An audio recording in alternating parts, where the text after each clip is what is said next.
What you think about when you're born into a fire? Let them burn it out. Sell them to the richest buyer. They wanna let the world decay.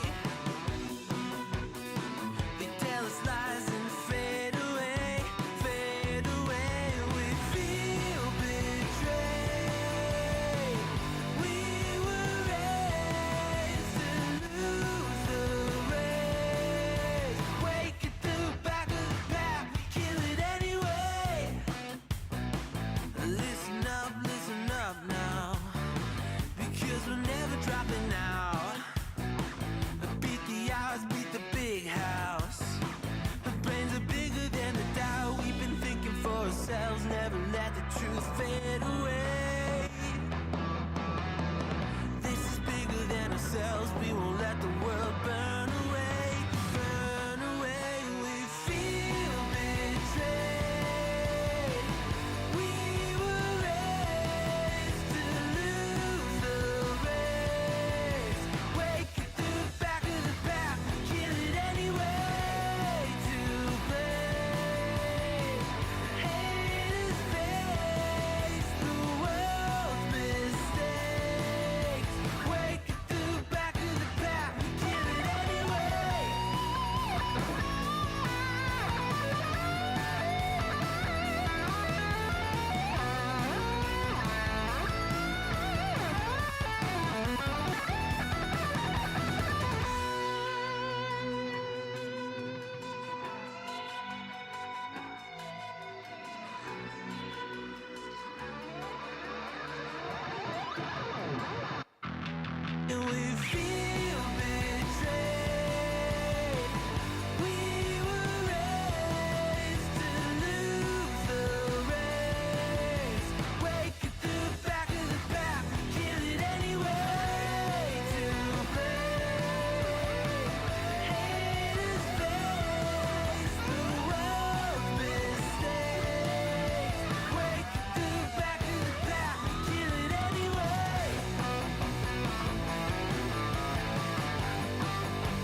What's up, guys?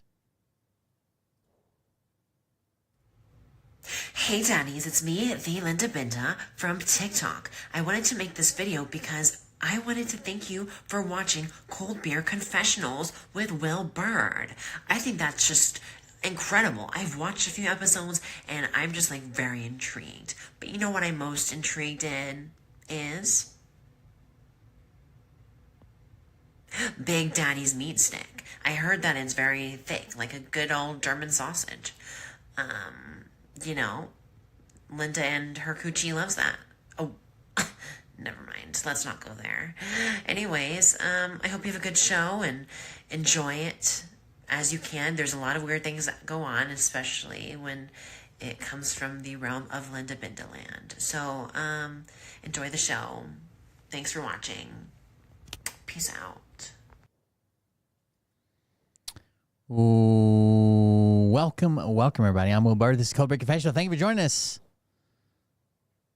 What's happening? What's up? What's happening?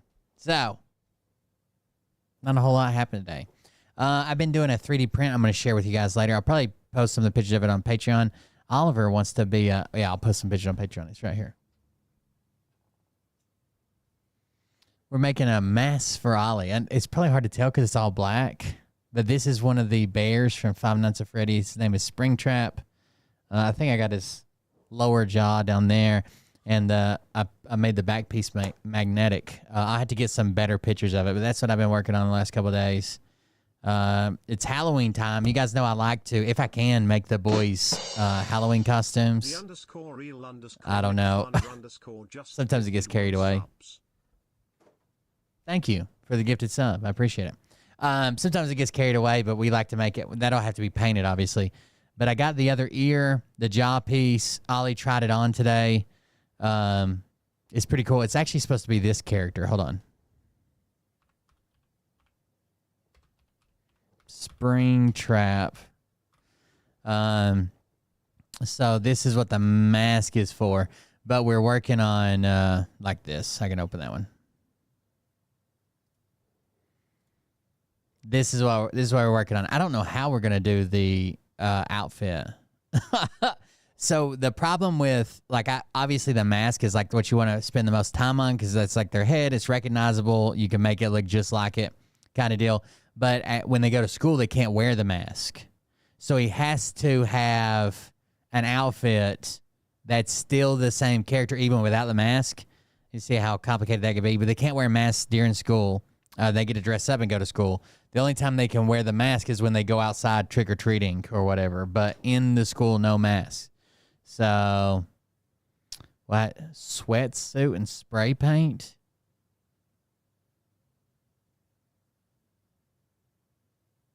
We'll leave the crafting to me, okay?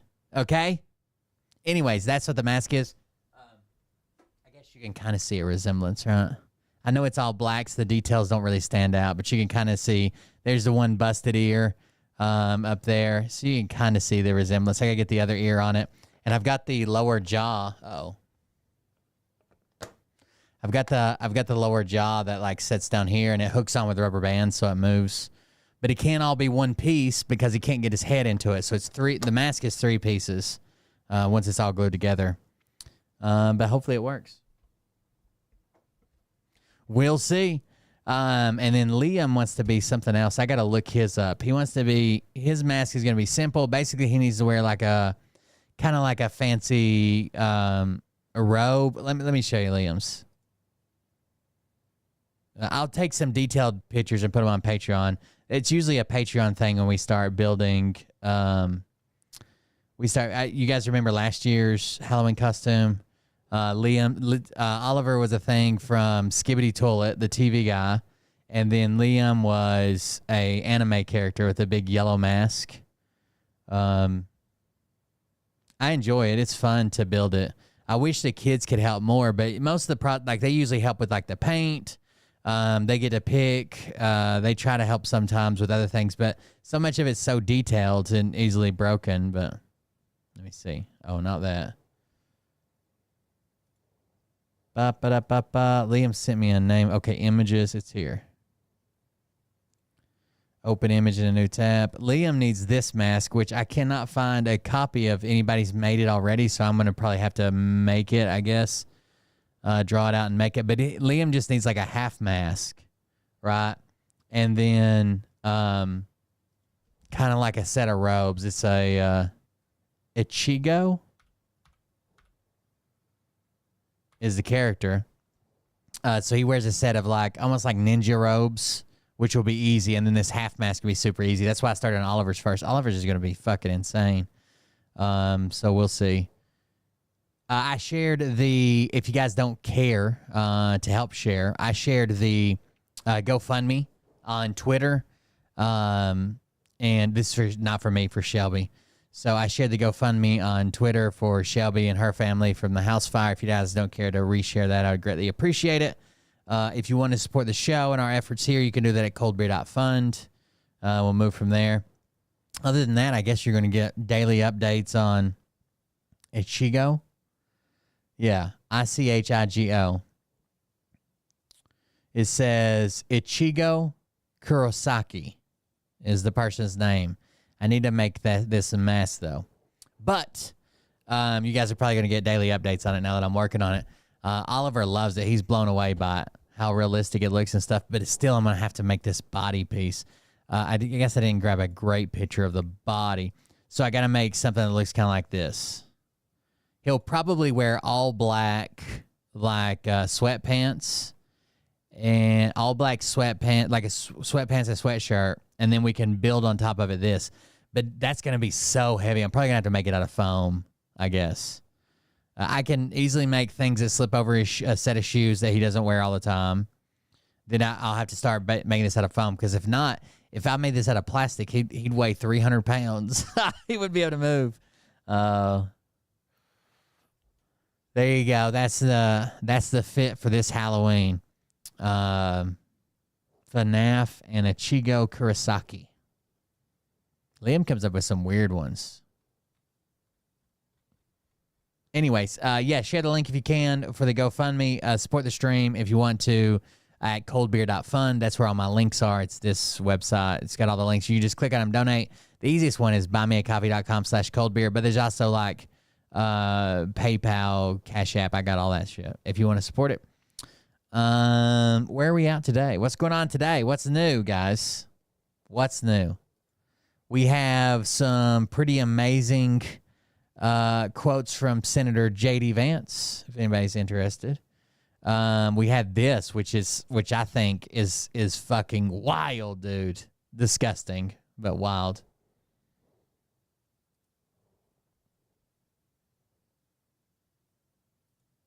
Are we close to seeing Mr. Kim? This is Trump backstage at Fox and Friends, I believe. Are we close to seeing Mr. Kim here at the White House? Could happen. I mean, they talked about that yesterday. I think it's something that could happen. Yeah. Hey, he's the head of a country, and I'm. So they're asking, are we going to have the leader of North Korea in the White House, which would be a big deal. Trump was the first president to go to North Korea, mostly because he's a dictator. He treats his people like shit. Most people don't recognize him, but Trump did. He has this fascination with dictators. So they're asking, could he be in the White House? He's like, yeah, you know, he's a leader of a country, very strong leader. Don't let anybody tell you otherwise. Could happen. I mean, they talked about that yesterday. I think it's something. That's right. Bleach. Yeah. Hey, he's the head of a country, and I mean, he's the strong head. Mm-hmm. Don't let anyone think anything different. Right. He speaks, and his people sit up at attention. I want my people to do the same. He's the head. He's a strong head of the country. Don't let anybody tell you different. He speaks, and his people set up at attention. I want my people to do the same. He is the strong head. Mm-hmm. Don't let anyone think anything different. Right. He speaks, and his people sit up at attention. I want my people to do the same. Well, are we close to seeing Mr. Kim here at the White House? Could happen. I mean, they talked about that yesterday. I think it's something that could happen. Yeah. Hey, he's the head of a country, and I mean, he is the strong head. Mm-hmm. Don't let anyone think anything different. Right. He speaks, and his people sit up at attention. I want my people to do the same. Well, are we close to seeing Mr. Kim here at the White House?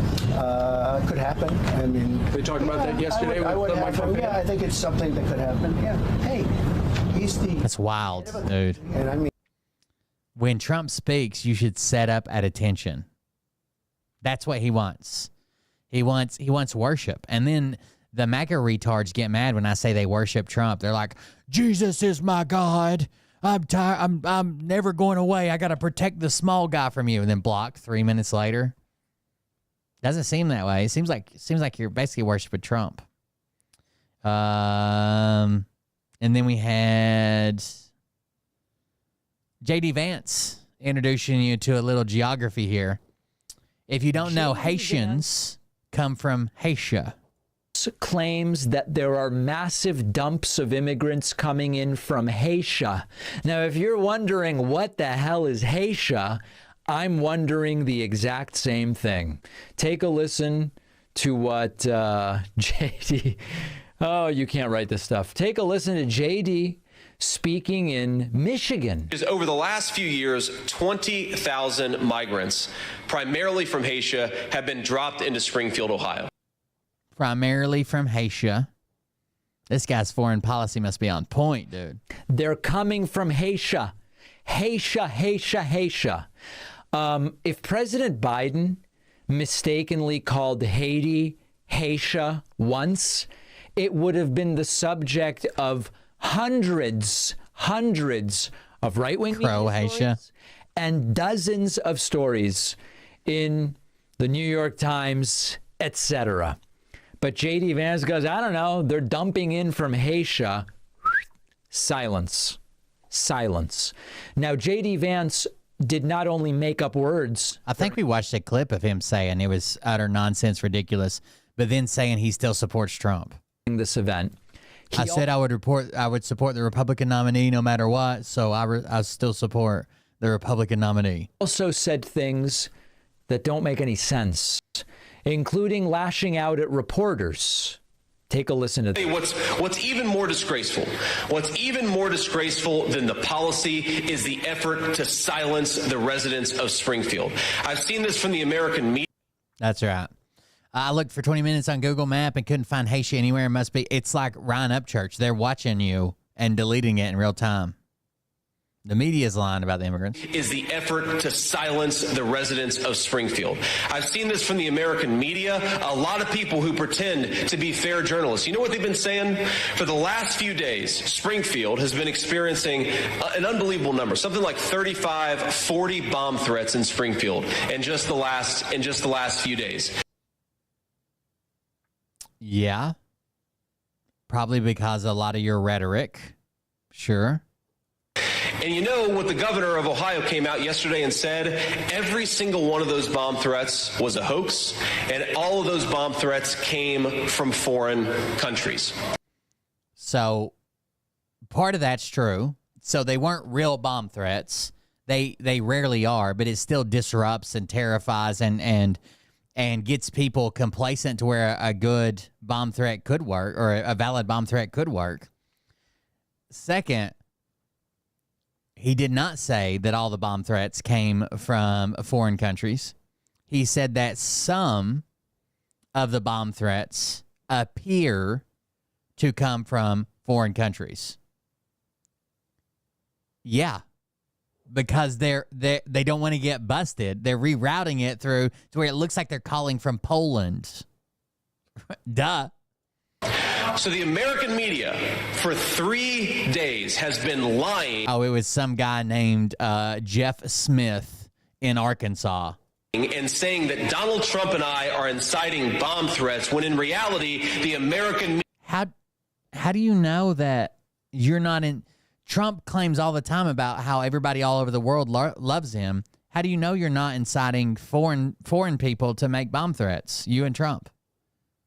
Media has been laundering foreign disinformation. It is disgusting. You know, so the media has been laundering foreign disinformation. So this whole statement's wrong. So the media has been saying there's been bomb threats coming in. The governor said a lot of them appeared to be from foreign countries. The media has been reporting that. This is not foreign disinformation. This is all true. What would be foreign disinformation is if there were no bomb threats, or much like there's no Haitian eating pets, and the media was still reporting it, and that rumor started from a foreign agency. First, oh, how do you unpack this stuff? First of all, the governor of Ohio did not say that every single bomb threat was coming from foreign countries, but did say that some appeared to be coming from foreign countries. Of course, they might appear to come from foreign countries because of the technology that's being used. And in fact, that's not actually the case. But why does it, it's not mutually exclusive that Trump and Vance could be responsible for the bomb threats and that they come from foreign countries. They're not exactly. Trump talks about how everybody loves him all over the world. Mutually exclusive things. Also, are bomb threats no big deal unless there's a real bomb? Like the fact that school is disrupted on picture day, on all these different things, is the fact that the kids are terrified. Does it not matter because there wasn't really a bomb in the school? It's really, really strange. Now, speaking of strange moments, most of the time bomb threats are fake, but they still disrupt. They still terrify people, right? They still ruin days. Kids can't even go to school. Government officials can't do their job, which is hurting the city even worse because they need to be doing their job, especially with all the immigrants there. They're trying to get everybody acclimated. One point, J.D. Vance sort of challenged a would-be assassin to come in and try to take him out because he's there in Michigan with 500 patriots. By the way, imagine blaming the left for disagreeing with Trump and saying that he's a threat to democracy, being the reasons that people are trying to assassinate him. A lot of these people who once supported Trump, and then also daring someone to come try to assassinate you. with close to 500 patriots in the state of Michigan in this building right now and outside, I'd like to see an assassin try to come in this room. They come to the wrong place. If you try to walk. Wait, wasn't the first assassination attempt at a Trump rally?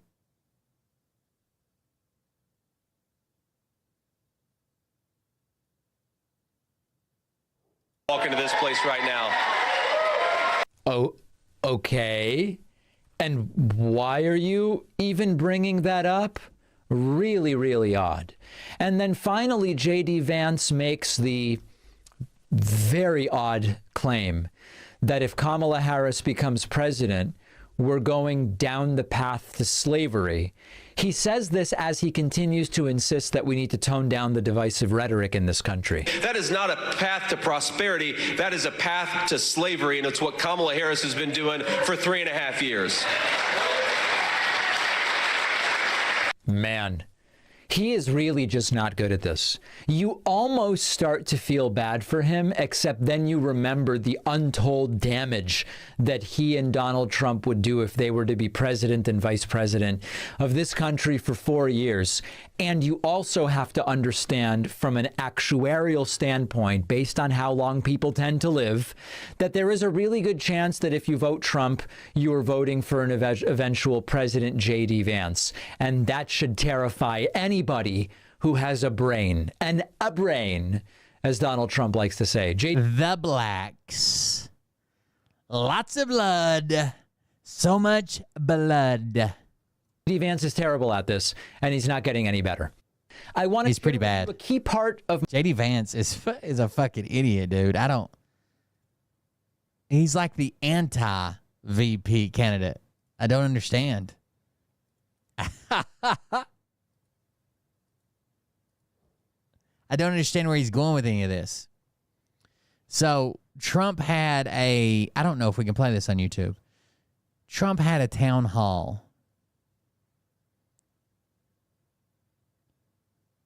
And it may have been some of the worst non-answers I've ever seen in my life. There's a couple of clips. Hold on. Let me see. I got one here. I haven't watched the whole thing, but there's a couple clips that are just horrible. Here we go. How are you going to lower grocery prices is the question. How are you going to lower grocery? You'll hear her ask it as well. She sets it up a little better, but it's about lowering grocery prices. Ready? Mom of 3, a grandmother of 7, and 3 great-grands, a registered nurse, retired nurse. So I That's a black job. know the cost that goes into raising children and running a household.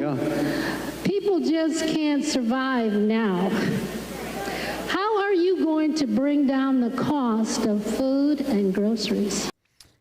So she said her whole background, she's a retired nurse, got grandkids, great-grandkids. How are you, the ultimate question was, how are you going to bring down the price of groceries? Good. Very good. Thank you. Yeah, for real, Thomas. I don't. And he's not beholden to anybody now, right? He's already found his fucking alt-right yes men that he wants in there. The people that were there trying to resist his fucking crazy ideas the first time, they all quit or were fired or ran off. He doesn't have to worry about if anybody fucking likes him. He'll never be eligible to run again. Like, I don't know what he's going to fucking do if he wins. So we have to start always with energy, always. Always with energy. We have to start with energy. I don't want to be boring about it, but there's no bigger subject. It covers everything. If you make donuts, if you make cars, whatever you make, energy is a big deal, and we're going to get that. It's my ambition to get.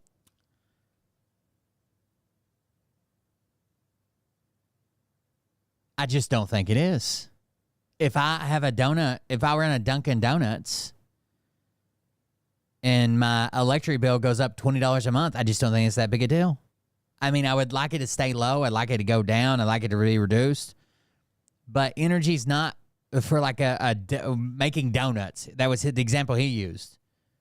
What do you think the increase is on that month to month?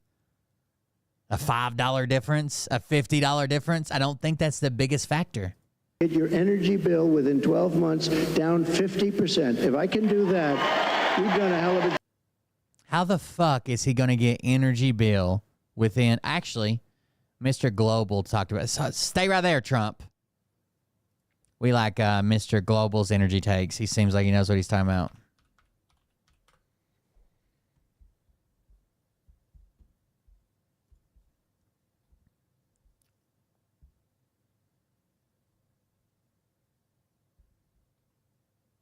Why my utility rates are increasing.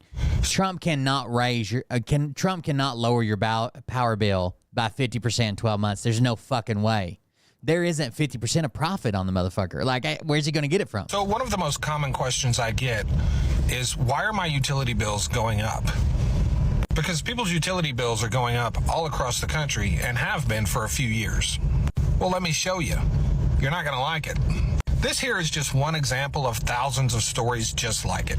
Iowa electric natural gas customers to see rate hike after regulators okay Alliant request.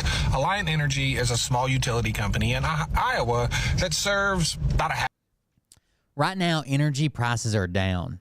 And these companies, I feel like one campaign talked about this, are making record fucking profits. The type of turbines, gas turbines I used to work on, they run off LNG, natural gas, and it's so much fucking lower right now, right? It's down by like 50%. Natural gas. Natural gas is a byproduct of drilling oil, so if we're drilling more oil than ever before, we have more natural gas than ever before. Supply and demand, it's way down. So if it's way down, what's happening to the prices? Right, we're on TVA. Our price don't ever fucking change. 500,000 people. That's a fairly small utility company. And they are increasing rates on their customers who use natural gas. And don't get me wrong, they're making record high profits and increasing rates, but regulators are approving this. So there are regulatory boards to where somebody just can't like overnight double the price or cut the price in half, not even Trump. Which is about all of them. Even though natural gas is at historic lows and has been for almost 2 years, Alliant Energy made a profit of $700 million last year, servicing their 500,000 customers. That's about $1,400 per person in profit. Record profits. Record profits. But what they don't want to do is reinvest their profits. They want to take their profits and they want to kick them out to their shareholders.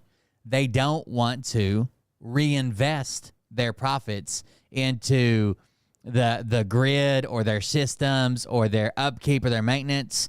Instead, they would rather raise the rates and say, "Oh, we gotta redo this over here, or we gotta do some clean energy projects or whatever," and get that money by having regulators raise the rates. Alliant Energy. During historic lows. Stephanie Jmal just resubscribed for 25 months. Thank you for the resubscription.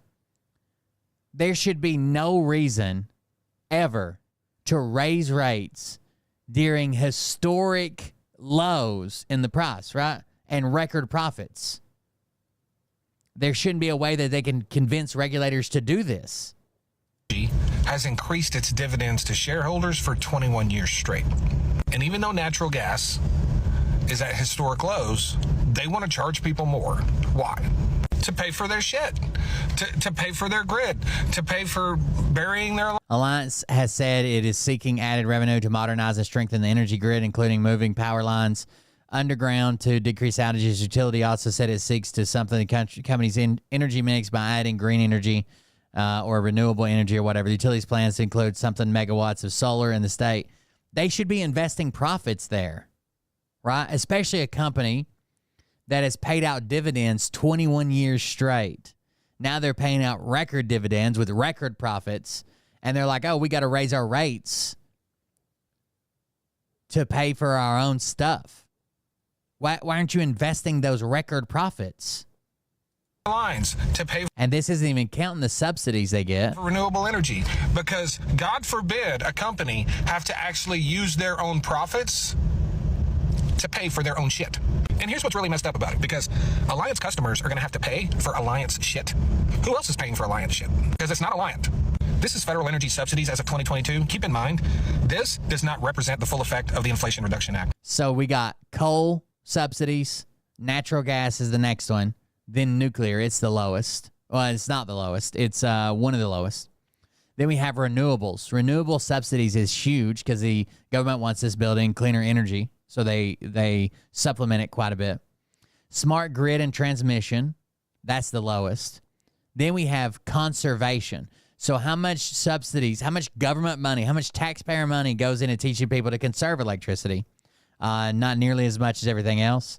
And then we have end use. End use or end user is helping you pay your bill. That's a government subsidy. So taxpayers, there's a fund through different state and federal agencies you can reach out if you need help paying your power bill. But these are all the subsidies that come from your tax dollars from the government, which increased subsidies dramatically. But renewable energy gets over seven times the subsidies that oil and gas gets. So not only are Alliance customers paying for Alliance shit through their tax dollars, they're also going to pay for it on their bill every month. And there's another subsidy here I want you to see. It's the second largest energy subsidy in the United States. That is this one right here. It's not over 7 times. It's just under 7 times. 2304, 15,589. 7 times would be 16,128. So it's just under 7 times what natural gas and petroleum gets. Natural gas and oil. That is an end-use subsidy. Do you know what an end-use subsidy is? How silly is it that the government pays subsidies to these power plants, a ton of subsidies, so they can raise their rates on their customers to fix their power plant, and then the government also has to pay people to help pay their bill?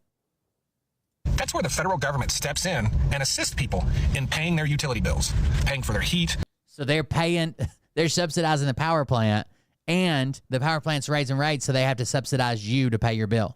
Or air conditioning, or gas, whatever, paying for their utilities. So the utility company continues raising their rates and charging people more and more, even though their cost to service those customers is down dramatically by over 50%. So the customers get to pay for their new shit, and the taxpayers get to pay what is probably now 10 times the subsidies of other forms of energy.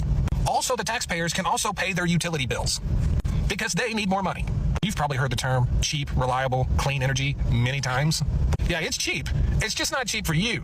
It's cheap for them, but it's not cheap for you. And that's why your utility bills are increasing and will continue to increase. Thanks. There you go. So Trump's going to lower your energy bill by 50%. An impossible fucking task. Not like, not very, an impossible task. In a year, your power bill is going to go down 50%. Bullshit. But that was his claim. Here. Let's continue. 5-0, not 15, 50. Interest rates are going to follow, and actually they're going to follow for another reason. The economy is now not good, and interest rates, you'll see they'll do the rate cut and all the political stuff tomorrow, I think. And, will he do a half a point? Will he do a quarter of a point? But the reason is because the economy is not good. Otherwise, you wouldn't be able to do it. But we're going to get interest rates down, and we got to work with our farmers. Our farmers are being decimated right now. They're being absolutely decimated. You know that Trump decimated our farmers so bad that he had to subsidize our farmers, right? And, one of the reasons is we allow a lot of farm product into... We pay for the energy, then sell it to ourselves. Yeah, so there's a bunch of government funds that go into subsidies, and some of them are earmarked, so they're like tagged. So let's say there's some that go petroleum and gas, but it's for like containment centers or this or that. It doesn't actually have the earmarks on there. These are just the subsidies broken down by what type of resource they use. So natural gas, even if this natural gas one is only for like some new safety feature on a pump that prevents less explosions or some shit like that, right? It wouldn't show as earmarked. It would just show in the big thing. But yeah, we subsidize all the power. Again, this is how he's going to lower your he's going to lower your grocery bill. We've done a hell of a job. 5 cars, whatever you make, energy is a big deal, and we're going to get that. It's my ambition to get your energy bill within 12 months down 50%. If I can do that, we've done a hell of a job. 5-0, not 15, 50. Interest rates are going to follow, and actually... Then interest rates. So... We're still talking about groceries, okay? How your groceries going to be cheaper? First, energy by 50%, and then interest rates. They're going to follow for another reason. The economy is now not good, and interest rates, you'll see they'll do the rate cut and all the political stuff tomorrow, I think. And, will he do a half a point? Will he do a quarter of a point? But the reason is because the economy is not good. Otherwise, you wouldn't be able to do it. Well, it's because inflation's down, so they want to encourage spending. But we're going to get interest rates down, and we got to work with our farmers. Our farmers are being decimated right now. They're being absolutely decimated. And, one of the reasons is we allow a lot of farm product into our country, and we're going to have to be a little bit like other countries. We're not going to allow so much we're going to let our farmers go to work. So we're going to lower grocery bills by limiting any type of agriculture product we import. What would be some of the reasons that we would import stuff from farms? What would be some of the reasons that we might import some stuff from farms? Well, some shit doesn't grow here, right? So there's things that we can't grow. Those are now going to have a tariff on them because he's not going to ban the importation. He's going to put a tariff. Would a tariff on imported groceries make your grocery bill higher or lower? Second of all, we can't keep up with demand. There are some things that grow here, and we grow them here, and they grow well here, and there's no issue, but we just don't have enough people that grow them, right? We can't keep up with demand. Would a tariff on those make your grocery bill higher or lower? So he's going to put a tariff on your groceries and make them higher while answering a question of how do I lower the grocery bill? And I don't know if you remember, I love the farmers because, I had many meetings as president. I have this gorgeous room with this beautiful table that seats about 35 people. And I was with the farmers. Usually everybody wants something. They all want subsidy. But I was with the farmers, and I think... They're advertising the Kid's Guide to President Trump. Learn Trump's achievements and vision for the USA, plus 2 bonus gifts, freetrumpbook.com. You best believe I'm getting one of those.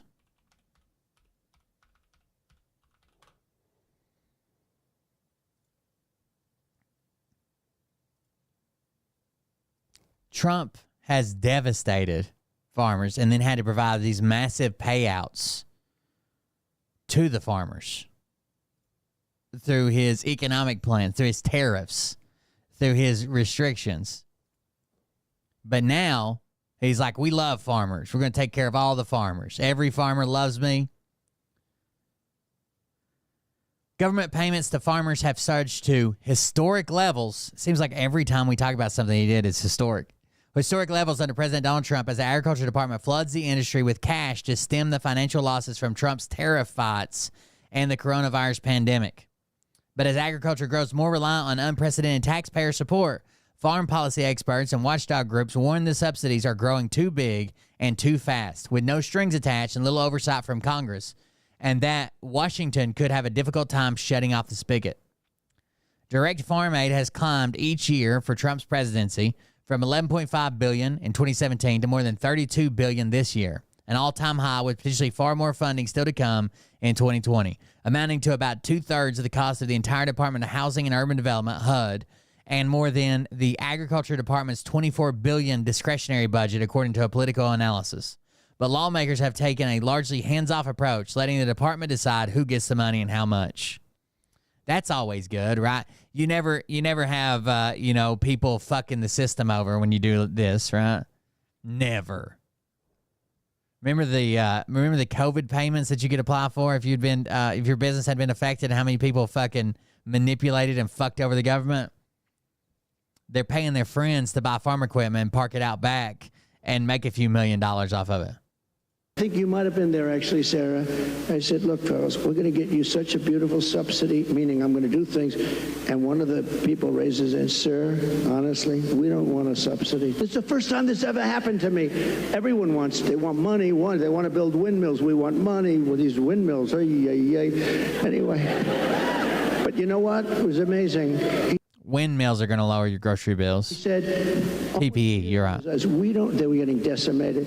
We don't want a subsidy. We just want a... So as you can tell, this is a pretty good... I got the whole thing. Let's see how much we can watch. Watch Trump, Sarah Huckabee Sanders town hall in Michigan. 100 people. You have about 8,000. A lot of people for a town hall. Nobody's ever seen a town hall like this. No one's ever seen a town hall like this. There's never been a town hall this big. This is the biggest town hall ever. You know, a town hall is supposed to have about 300 people. You have about 8,000 people here. And equally as important, you have about 8,000 people that are not here. They're walking away. But I think we have television outside, right? So they're watching from outside. Would anybody like to change places with them? I thought you were going to say that.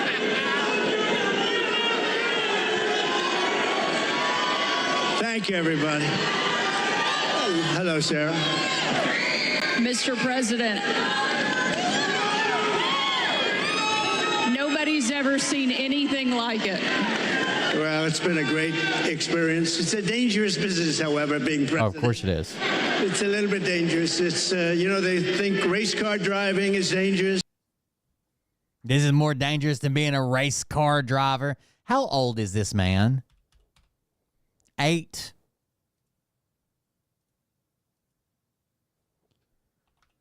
Anyways, the new thing is people are running wild with this narrative that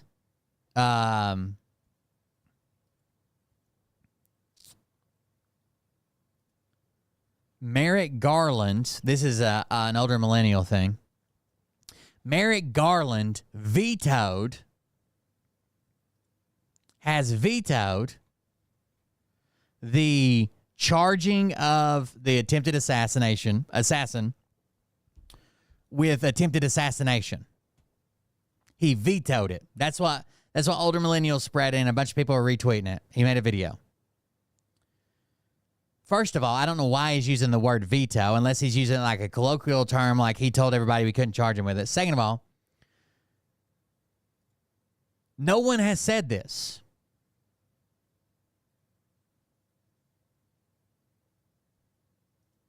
No one has said this. Merrick Garland actually said, he came out and said that there would be a massive investigation. no effort would be spared. He basically alluded to that there would probably be bigger charges coming. Right now, the only charges he's held under is a gun charge from a felon and a felony charge of holding or having a firearm with the serial number destroyed, right? A serial number destroyed. That's all they've charged him with so far. Now, there was a news article that said some prosecutors think there may be it'll be a harder case to make because the guy didn't even have line of sight to Trump. He couldn't see him, right? And he never fired a shot. So attempted assassination, just like every crime in the world, has these prerequisites you have to meet. Just like attempted murder, just like, fucking DUI, any crime you can name, right? They all have these prerequisites you have to meet, these tenets of the crime that you have to meet to make the crime, right? Now, hold on.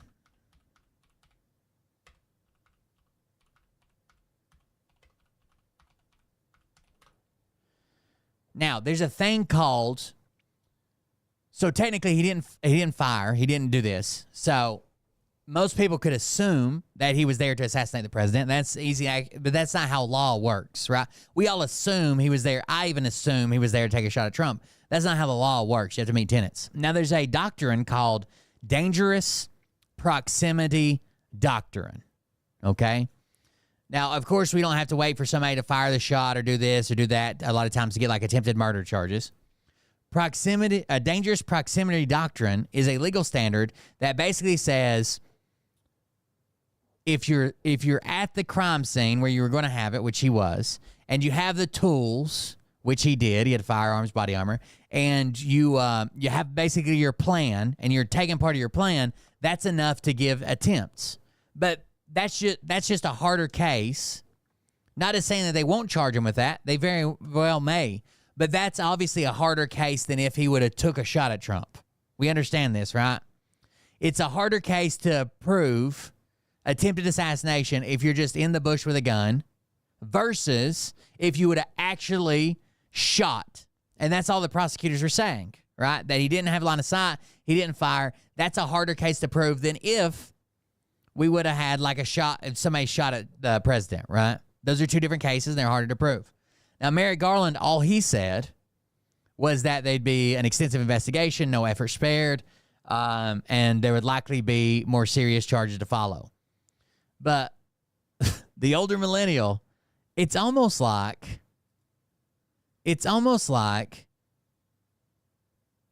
he knows he's lying. He's lying on purpose.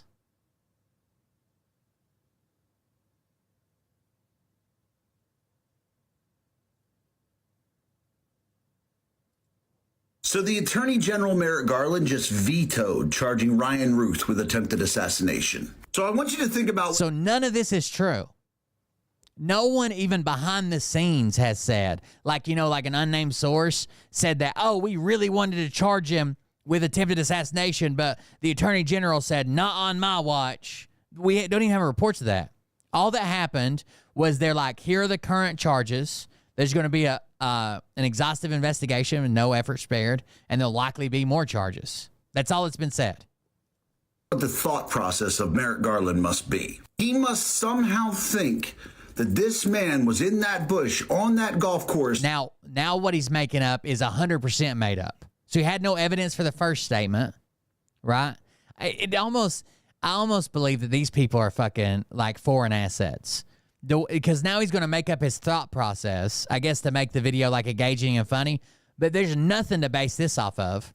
Because first of all, Merrick Garland, there's no reports at all that he even believes this. And then he's going to tell you why he believes this. For some other reason. Even though this man, Ryan Ruth, has actually written and published a book where he calls for the assassination of Donald Trump. This man then went and camped out in a bush on Donald Trump's golf course for more than 12 hours with body armor and a fully loaded SKS. Like, sure, the rifle you could explain away, but the body armor? So actually in his book, the book that he's talking about, a self-published book that Ryan Ruth wrote, he told Iran, you are free to assassinate Trump, or you should be allowed, or whatever, kind of something around there. We have body armor if you expect for rounds to be fired at you. And I don't know any animals he'd be hunting with opposable thumbs, so I can only surmise that he was worried about people shooting at him. So there he was, camped out in a bush on Donald Trump's golf course, waiting on the 6th hole while Donald Trump was on the 5th. What if he had a feud with one of the Secret Service agents, could care fucking less about Donald Trump, and was just there trying to kill his ex-boyfriend who's a Secret Service agent? Hole, minutes away from being within range of him. And oh yeah, I saw it. I reposted something about it. Microsoft's confirmed it all came out of Russia, and the hit and run victim. Thankfully, the Secret Service was able to notice the barrel of his rifle sticking out of that bush. And then they opened fire, he fled, and he was eventually apprehended. But to not charge him with attempted assassination. He knows he's lying, right? Like, I can't find a single credible... I found a Twitter post. Hold on. I'll show you exactly what I found. If I type in Merrick... Oh,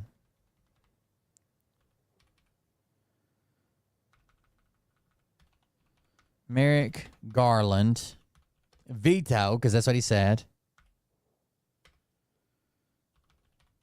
Charging attempted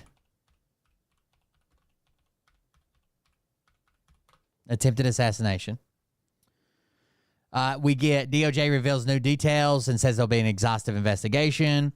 Attorney General promises exhaustive probe of apparent attempted assassination. There is a Twitter post of someone saying it, and that's literally the only thing.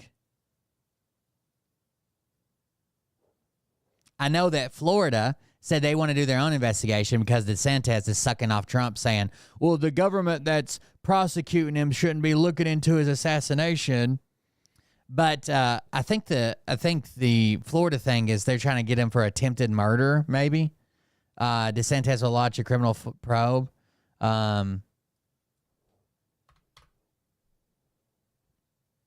There's like I said here, this is the only source that says these things, okay? This is the only source that says these things. It's just some guy on Twitter.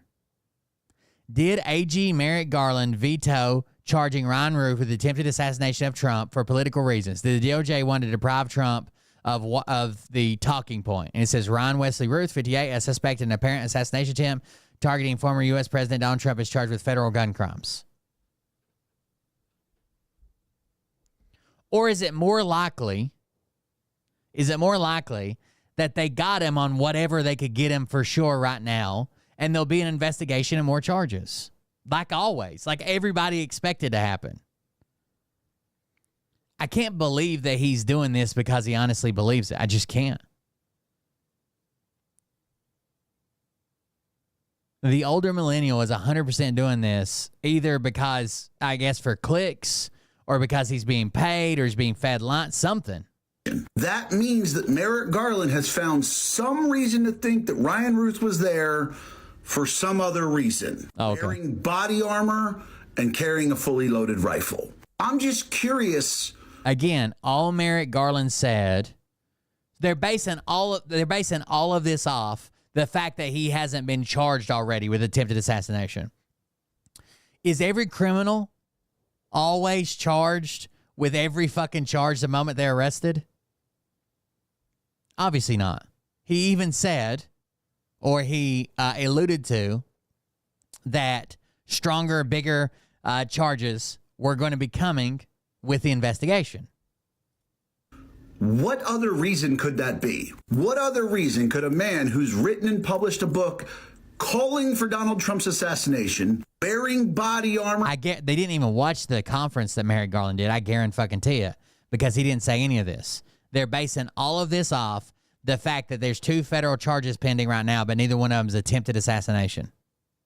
With a fully loaded rifle hiding in a bush on Trump's golf course in a spot where Trump was going to be within a couple minutes. What other reason did he have to be there? Like, somebody give me something. I'd love to hear Merrick Garland tell us why he thought Ryan Ruth was there. Because to not charge him with attempted assassination, that means that Merrick Garland thinks there is another good reason he was there, other than to take a shot at Donald Trump. I'm just curious what that reason could possibly be. So the Attorney General Merrick Garland just vetoed charging Ryan Ruth with attempted assassination. So I want you to think about what the thought process of Merrick Garland must be. He must somehow think that this man was in that bush on that golf course. Jesus Christ. Ryan Ruth is being held on 2 weapons charges while federal prosecutors prepare a broader indictment. But at a news conference in West Palm Beach Tuesday, DeSantis questioned whether the U.S. Justice Department, which is prosecuting Trump on election interference and the mishandling of classified documents, can handle Ruth's prosecution fairly and transparently. In my judgment, DeSantis says it's not the best interest of our state or our nation to have the same federal agencies that are seeking to prosecute Donald Trump leading this investigation, especially when the most serious, straightforward offense constitutes a violation of state law but not federal law. DeSantis says Ruth could be charged with attempted murder under state law, a crime which carries a maximum penalty of life in prison. There is no comparable federal statute for attempted murder. The 2 federal charges Ruth is being held on are illegal possession of a firearm as a convicted felon and possession of a firearm with an obliterated serial number. Federal prosecutors are expected to present an indictment later this month. Former federal prosecutor David Weinstein says more charges are likely. In addition to weapons charges, it's a federal crime to make threats against the president and vice president, former president, and presidential candidate. That crime carries a maximum 5-year penalty, but would likely be one of several charges that, when added together, on conviction could lead to a lengthy prison sentence. Justice Department Special Counsel Jack Smith is currently pursuing 2 criminal cases against Trump. There's a lot of people who have a lot of issues with these 2 prosecutions. DeSantis says it's divided the country in big ways. Weinstein says DeSantis' call for Florida to take the lead on Ruth's prosecution is unusual and unlikely to even take place. The federal prosecutors control all the witnesses, he says. Ruth won't come into state custody until the conclusion of this federal case. But DeSantis' moves adds a political element to the investigation of Ruth's apparent assassination, which is what they want. They want to make it political. And that's what Alderman Leno wants. That's what Trump wants. One consistent with messages coming from Trump's campaign. Trump has made the various criminal and other charges against him a central part of his 2024 messaging, decrying weaponized Justice Department, attacking the judges, prosecutors, and witnesses in the case and telling supporters that if it happens to him, it can happen to them. That message has been picked up by other top Republicans in the party, with GOP-led House of Representatives creating a panel to investigate weaponization of the federal government. Jesus fucking Christ. Everything. They got to make everything political. DeSantis can't step in front of the federal government to do this, but it's a good political stance. Like, oh, they're prosecuting him. You think they can even be trusted to investigate this?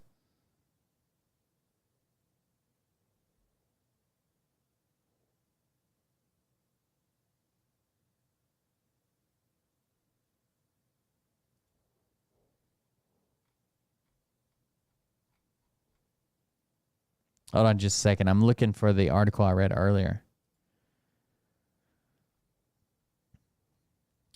It's way back here. Nope.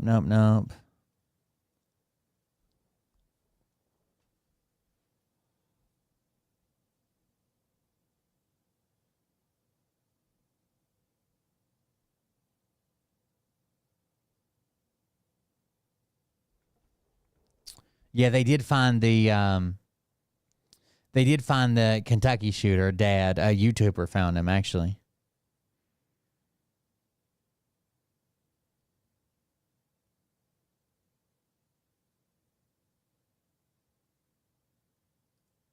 Here it is from the Wall Street Journal.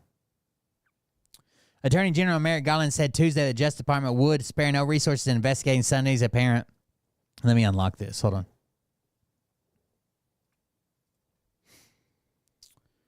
Okay. Attorney General Merrick Garland said Tuesday the Justice Department would spare no resources in investigating Sunday's apparent assassination attempt on Donald Trump in Florida, with national security prosecutors heavily involved in the criminal inquiry. Garland's remarks suggest that the Justice Department could pursue more serious charges than the 2 initial firearms violations the 58-year-old suspect Ryan Wesley Ruth is facing following his arrest Sunday in South Florida. Additional charges could present challenges. Now listen. Additional charges could present challenges for prosecutors since law enforcement officials have said Ruth never fired a shot or had Trump in his line of sight before a Secret Service agent spotted his rifle poking through the golf course fence and opened fire, sending him fleeing. Now, of course, we all know why he was there, but is that how the law works? How many times do you see people walk away on technicalities, right? Even Phil's trying to benefit from a technicality right now. Law enforcement officials on Tuesday were still trying to determine how Ruth was able to obtain the SKS rifle that was found in the bushes where he had been hiding near Trump's golf course. The rifle serial number was obliterated according to a criminal complaint, making it more difficult to trace. Phone records indicated that Ruth was lingering in the area for nearly 12 hours before a Secret Service agent spotted him while surveying the course ahead of Trump. The FBI is also still waiting on information from several companies it contacted about Ruth's cell phones and social media accounts, and officials said investigators were poring over his significant online footprint, which included public posts indicating a fixation with Ukraine and that he had voted for Trump in 2016 before becoming a vocal critic, particularly over Trump's decision as president to withdraw the U.S. from the Iran nuclear deal. That's when he kind of snaps. So there you go. It is going to be a harder case to prove that he was trying to kill Trump than if he would have taken a shot at Trump, or if he would have just been aiming at Trump and actually seen him, not 500 yards away across the pond and around the bend. That's just a statement of fact. You might not like that, but that's a statement of fact and how our legal system works. We always err on the side of innocence, right? We let guilty people walk so innocent people don't go to jail is the way it's supposed to work. He also replied to this. A day after the apparent second assassination attempt on Donald Trump, instead of trying to be unifying, Donald Trump chose to be divisive. So this is the second assassination attempt in like 60 days. And you're trying to sell the idea that the man they're trying to murder is the problem. You know how fucking unhinged you have to be to think like that? It's so insane watching liberal creators post shit like this. And just like that, oh, he's going to read it. That Trump's narrative gets debunked. The suspect never shot any bullets, never had a line of sight to Trump. It wasn't an assassination attempt. Time for the media to move on. Ash, do you not know how a fucking golf course works? Trump was on the 5th hole. The shooter was... So the attorney... Oh, shit. A day after the apparent second assassination... Debunked. The suspect never shot any bullets, never had a line. Ash, do you not know how a fucking golf course works? Trump was on the 5th hole. The shooter was waiting on the 6th hole, hiding in the bushes where he had been camped out for nearly 12 hours, waiting for Trump to get to that hole so he could take a shot at him. Yeah, apparently it's not an assassination attempt because... Possibly. I mean, you got to prove that in court, though, right? Like, possibly, but... The Secret Service saw it first. Then you got Ed posting dumb shit like this. No physical assassination attempt was ever made by Ryan Ruth on Trump's life. In fact, he never even took... That's true. That's true. No physical assassination attempt was made, right? That's true. You might not like it, but that's true. A shot at Trump or anyone else, nor did he have a line of sight to Trump. Yeah, about 5 minutes later, he would have, because he was waiting in the bushes at the 6th hole. But that didn't happen. So, like, right, you got DUIs, right, older millennial? You got DUIs. Imagine if you're in a bar drunk, right, at shit-faced drunk, and you're thinking about driving your car, but you don't drive your car. Someone talks you out of it. Let's say you pass out on the bar floor and shit your pants. Would it be okay for the cops to come and arrest you for a DUI? But if you would have, a few more minutes, you might have woke up and then went and got in your car and got a DUI. Of course. And when Trump got to the 6th hole, he would have been able to shoot him. Thankfully, the Secret Service spotted him before Trump got there. But I just can't believe the fucking stupidity coming out of the left right now. It wasn't an assassination attempt because he didn't get a shot. Either he was there or his phone was. I guess there's a chance he could have put his phone there and walked out or something without his phone. His phone shows him there for almost 12 hours. Bro, he was camped out there for 12 hours, wearing body armor, carrying a loaded rifle, waiting for Trump to get to the hole. And the only reason he didn't get a shot off at Trump was because the Secret Service saw the barrel of his rifle sticking out of a bush. What do you think he was doing there? Do you think he was hunting quail? Do you think he was there trying to work pest control? No, he was... What if they find you in the parking lot, passed out with your keys in your hand, and literally, like, you were reaching for the door and that's where you passed out? Could they charge you with DUI? Of course not, right? There, waiting to take a shot at Trump. And Harry expecting him to be unifying. Bro, you whack job. I don't think anybody's not calling it an attempted assassination or assassination plot, but there was no actual physical attempt, which is what the comment says. On the left are trying to murder him 2 times in like 60 days. Why the fuck would he want to unify with you? You're trying to murder him. So he should be divisive because his rhetoric has led him down this path. Twice. Who's been raising the temperature all the fucking time? What group of people was that raising the temperature? I don't remember. No. They think bull riding, that's pretty scary, right? No. This is a dangerous business, and we have to keep it safe.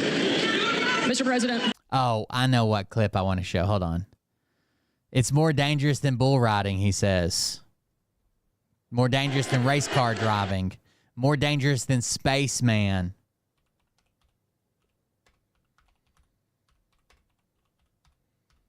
More dangerous than astronaut cowboy.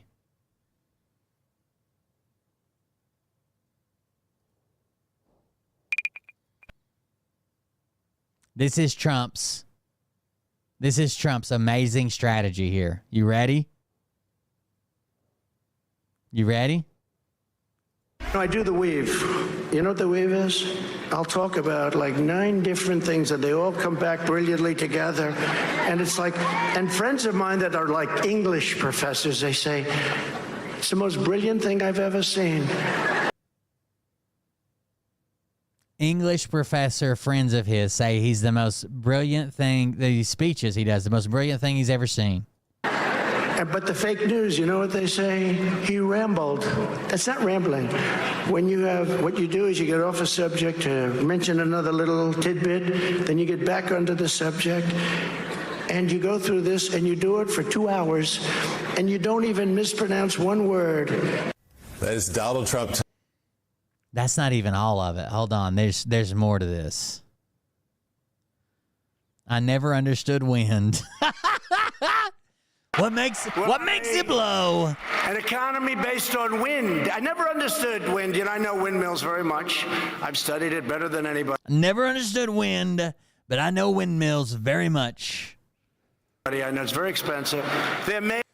That's not the one I was looking for. I want to see the clip of him saying he doesn't ramble, the full clip. I saw it somewhere.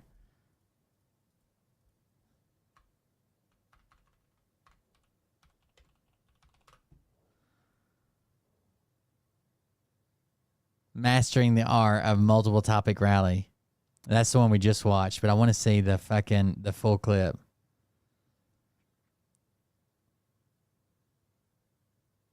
The Young Turks might have it. Let's see. You know, I do the weave. You know what the weave is? It's the most brilliant thing I've ever seen. But the fake news, you know what they say? He rambled. That's not rambling. During a recent rally... Damn it. No, I want the full clip. Does anybody have it? Somebody already sent it to me about 5 times.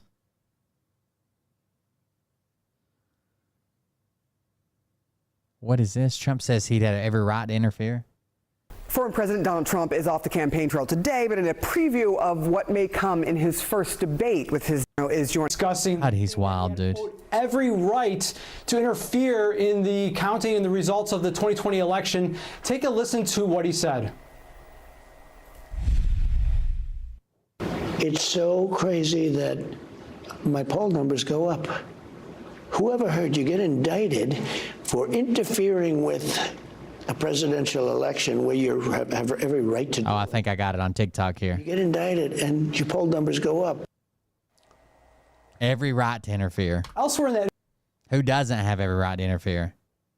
Obviously. I do the weave. You know what the weave is? I'll talk about like 9 different things, and they all come back brilliantly together. And it's like, and friends of mine that are like English professors, they say, it's the most brilliant thing I've ever seen. But the fake news, you know what they say? He rambled. That's not rambling. When you have, what you do is you get off a subject to mention another little tidbit, then you get back onto the subject, and you go through this, and you do it for 2 hours, and you don't even mispronounce one word. As Donald Trump telling Damn it. in Pennsylvania the other day. Doesn't he talk about his uncle and how he's a genius because he's got his uncle's genius blood? Hold on. Isn't that part of it? Former President Donald Trump.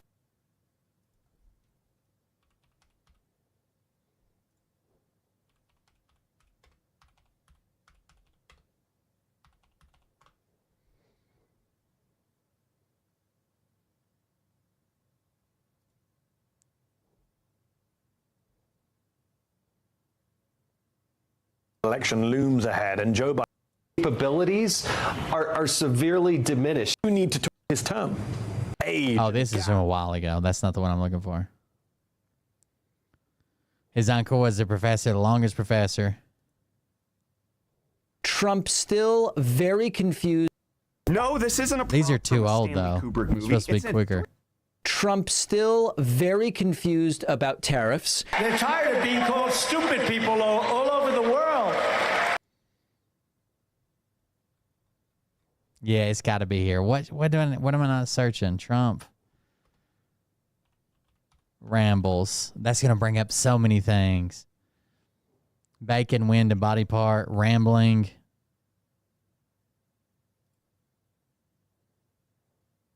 They always say, oh, that's terrible that Trump would say. He is rambling about Hannibal Lecter. No, I'm not rambling. That's who we are allowing people from insane asylums. I'm not rambling. Sharks not living in lakes at Wisconsin rally. What? Donald Trump has been complaining bitterly and publicly. We've seen him do it about. I've got the full speech. I just didn't want to go through the whole thing. Thank you.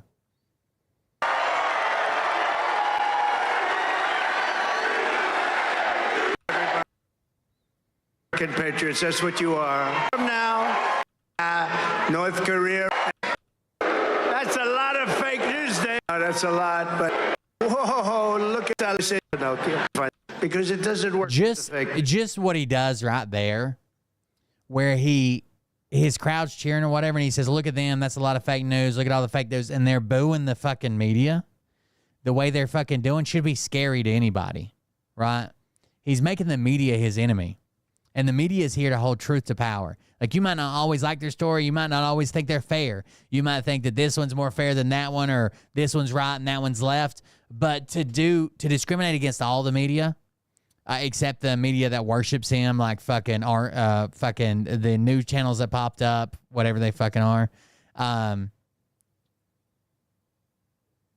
is terrifying, right? He's even talked about before being able to charge them for writing stories about him, like criminally charge them for writing stories about him. News. Probably started 40 years ago, Republican Party, and more to get it. Every day we are welcome. Speeches. I want to thank all of the speakers that speech and make America. We're not get right down to it with health, but we're getting stronger than ever. Sentence in jail. I always call it Democrat. You know, I watched the statues. They were having that a ton of jail for. Gotta find the rambling part now. And asses I could watch from the back as they left town. I signed it. I announced it, and I watched about 10,000 asses I could watch from the back as they left town. They were all gone. I knew there was a problem when they started ripping down a statue of Abraham Lincoln. I said, they're going to take down the statue of Lincoln? I don't think so. We're not going to let that happen. Parts of the city to come see what they're doing. You get a larger arena. It's too bad the arena hasn't started filling up. I said, they're murderers. They've taken Africa, 20 of that, coming by the millions, by the country. The head of a country. I can't believe I used to support this guy. That nobody's ever seen. Getting used to going after. They don't go after criminals. They don't know that. Idiot, lots of people.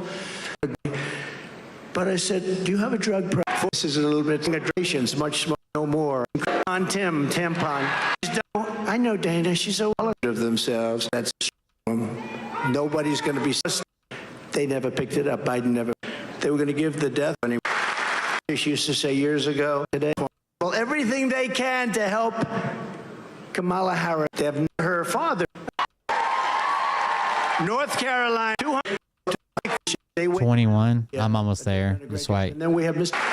Incredible patriots. These ladies believe this stuff. So the Gold Star family started immediately and incredible. Oh, I want to hear this. And I got to know him because the Gold Star families. This is about the Arlington. In Afghanistan, so needlessly, because we have an incompetent president and vice president, grossly incompetent, and we had millions of these incompetent generals that should have been fired immediately. Not one person was fired over Afghanistan. And by the way, Russia saw that, they went into Ukraine because they said, I had no idea that the United States was so stupid. So then, when I was running that, I spoke to the leader of the Taliban. They run the whole deal. And I said, Abdul, don't even think. Don't do it, Abdul. Don't do it, because they were killing our people. And they were really killing them previous to me and Obama. They were killing them in the Obama administration and with Biden. But how did he do in the debate? A friend of mine said, sir, what did you do? I said, how good was I tonight? Sir, you probably got him thrown out. Now you're going to have to run against somebody new. I said, I don't care. I have to do what I have to do. We have to do what we have to do. Right? And I look forward to the debate with her. But what happened, with Afghanistan, I do the weave. You know what the weave is? Here we go. Like 9 different things that they all come back brilliantly together. And it's like, and friends of mine that are like English professors, they say, it's the most brilliant thing I've ever seen. He always has the friends that are the experts. They always tell him, but they never say it publicly. But the fake news, you know what they say? He rambled. That's not rambling. What you do is you get off a subject to mention another little tidbit, then you get back onto the subject, and you go through this, and you do it for 2 hours, and you don't even mispronounce one word. And they say you had 100,000 people. New Jersey, we had 107,000 people. They never like the reporter, so I say it. But in Wildwood, New Jersey, they announced 107,000 people. And then they say, well, look at this. I mean, if you gave me a... Abdul Ghani Baradar or some shit like that is the leader of the Taliban. Big arena, we would have said 45,000 people or something. But it is rather brilliant. But they say, yes, you rambled, but in Afghanistan. So what happens is you take the wonderful families and they come in, and we're in Washington. They said, would it be possible, sir? Would it be Maybe I got the two speeches confused. Because where he talks about his MIT uncle. The child was buried because of Joe Biden and Comrade Harris. Would it be at all possible, sir, for you to be there? And I said, it's going to be real tough. I was really far away. And sometimes it's tough. Really far away. Really. Got my team and I said, let's go. We're going to Arlington Cemetery. Okay. And then we're going to record a TikTok video while we're there against all the rules and assault someone who tells us we can't. I said, we're going to Arlington. Because again, I got to know these people. Because honestly, they would send me death certificates of their child. They said, sir, would you sign it? Please sign it. We refuse to accept his name on this death certificate. They said he killed our child. And honestly, the incompetence killed their children. The incompetence gross. And by the way, they lost almost 500 people that day, including the other side. They left Americans behind. They're still there. Nobody knows even what happened to them. Think of this. Including the other side. He's counting Taliban terrorist deaths in the total. They left $85 billion worth of brand new military equipment that I bought because I rebuilt the entire military. $85 billion worth of equipment behind. They left everything and they moved the military first instead of last. You say, you stupid people, you take the military out last. For 18 months, and a lot of you know this, for 18 months.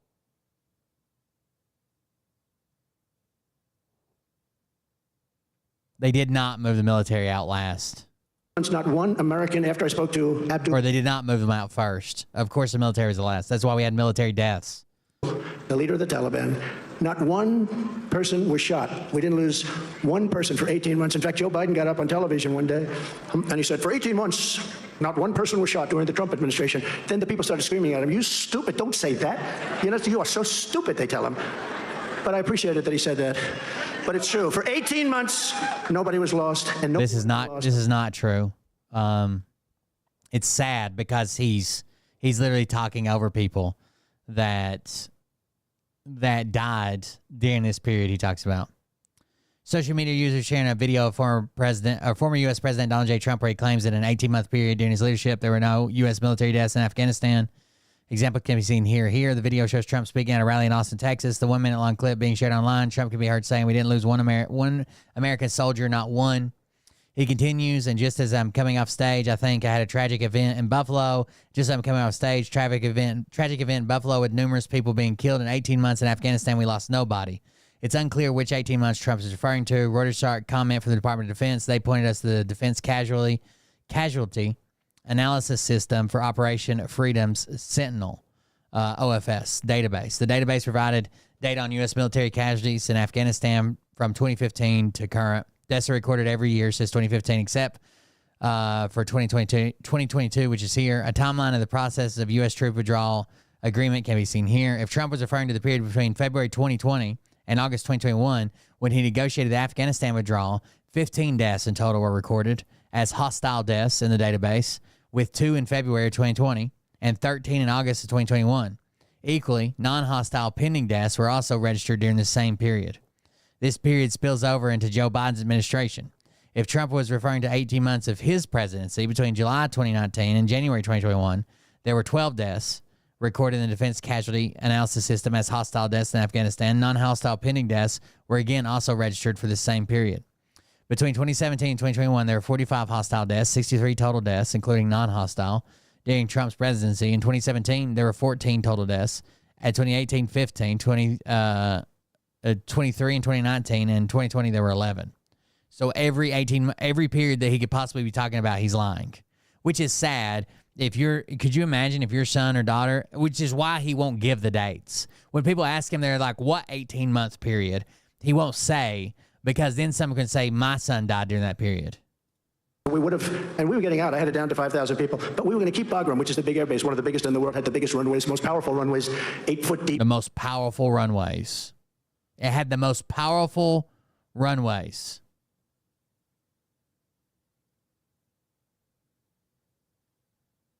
It had the most powerful.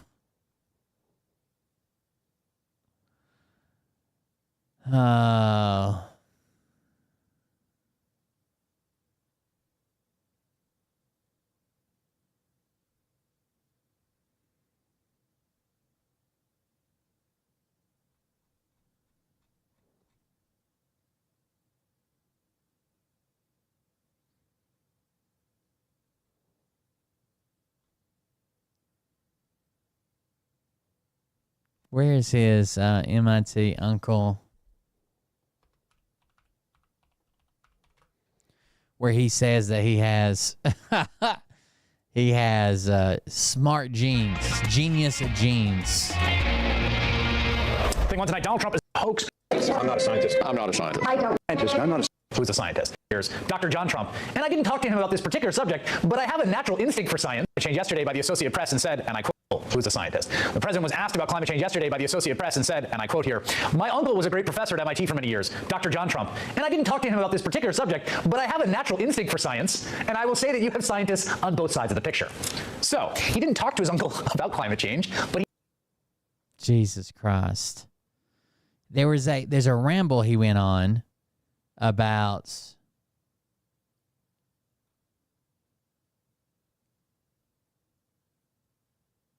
wildfire funding, about his uncle.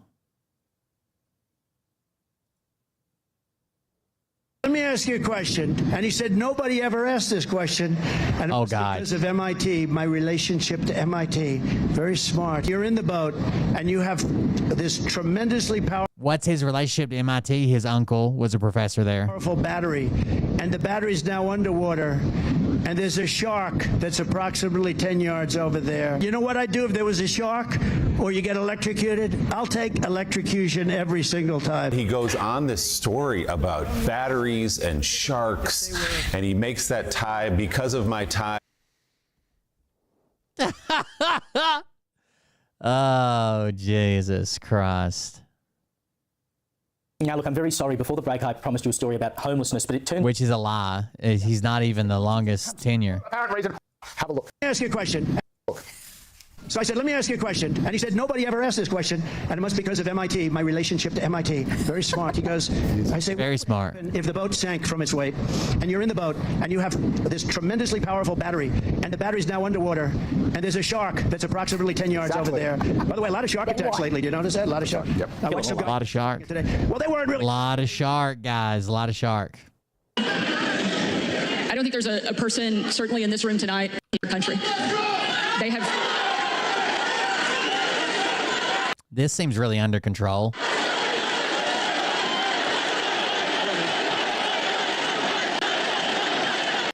Boats already have batteries on them. Just like your car starts with a battery, a boat starts with a battery. And there's no epidemic of people being electrocuted in the high seas. I joined with everyone in. We know that you were tough. We saw. They can't even ask a fucking question. Every day on the campaign, we saw. So the Teamsters come out and said that they're not going to endorse a political candidate this year. They said basically on their internal polling that it was, too split. They're not going to endorse a political candidate at all. And Trump said it was an honor to be endorsed by them. When you were president, but I don't think anybody was prepared for what we saw that day. And now it's happened not once, but twice. I'd love for you to tell us, why do you want to be president? And why do you continue fighting even after they keep it? You love Sarah? So we ran in 2016 and it was amazing. It was amazing and we won. We then ran in 2020. We did much better than 2016. People don't like to hear it. Oh, he's a conspiracy theorist. We got millions and millions more votes. We did much better. It wasn't even a contest. I was telling one of the papers. They said, what was the difference? I said, well, the difference is we did much, much better the second time. But we had a lot of things happen. We know what those things are. So what difference? Because now in like 48 days or whatever it might be, we're going to do something that will be, I don't think it's going to shock the world, actually. I think the world is going to be maybe prepared already. In Europe, they want it to happen. Even though they would not prefer dealing with me in terms of the economic. Europe wants Trump, even though he'd be the hardest people on Europe. They still want it to happen because the whole world is blowing up and they know it's not going to blow up if I'm president here. But so we did great. And honestly, if I didn't do great, if we know what happened, and if that didn't happen, if I didn't do well in 2020, I wouldn't even think about doing this. But we did phenomenally well, and bad things happened. We're not going to let it happen again. And now I'll tell you, so 2016, a lot of spirit. 2020, we had unbelievable spirit, and then we got let down because what happened should never be allowed to happen in this country again. But I have never seen the spirit like I've seen right now for this race. Never. Sure. Never seen anything like it. It blows it away from 2016, from 2020. And basically, it's very simple. You're saying what? We're going to seal the border immediately. We're going to drill, baby, drill. We're going to drill at a level. We're going to bring your energy prices down. We're going to try and get rid of a lot of that conversation. I appreciated that he called about, what happened the other day. And he's Someone said, fuck Biden. He's like, yeah, that's what he said. He's committed. No, and today, a little while ago, I got a very nice call from Kamala. No, it was very nice.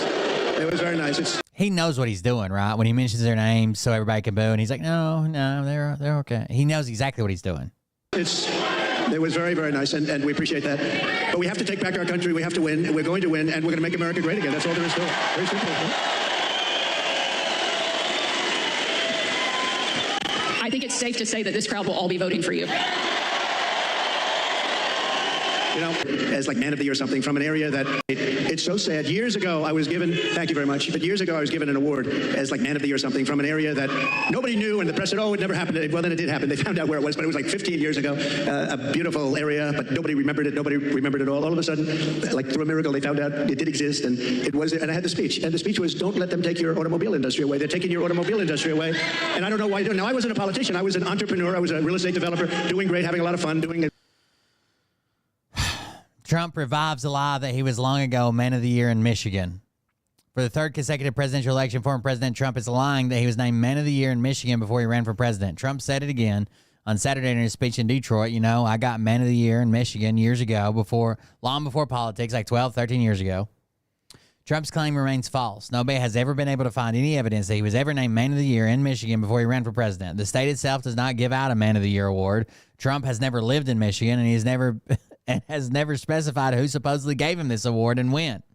After nearly 7 years of media fact checks on Trump's many declarations that he had once been named man of the year in Michigan, a Republican group in the state, the Oakland County Republican Party, gave him his first ever man of the year award in 2023, just so it wasn't a lie anymore. But Trump made clear Sunday that is not what he was talking about. Rather, he said again that he had been named man of the year in Michigan more than a decade ago. Trump's campaign did not immediately respond to CNN's Sunday request for any evidence that he received such an award. Trump himself has professed confusion about who supposedly gave him the award and why. In 2022 speech in Michigan, he said, your Chamber of Commerce, somebody, Who the hell knows what it is? They named me Man of the Year in Michigan.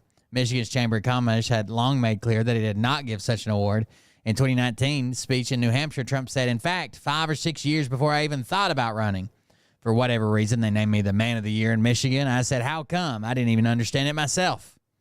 The most plausible explanation of Trump's story, to be specific, the most plausible explanation of what Trump has been inaccurately describing, came from Dave Trott, a former Republican U.S. congressman in Michigan.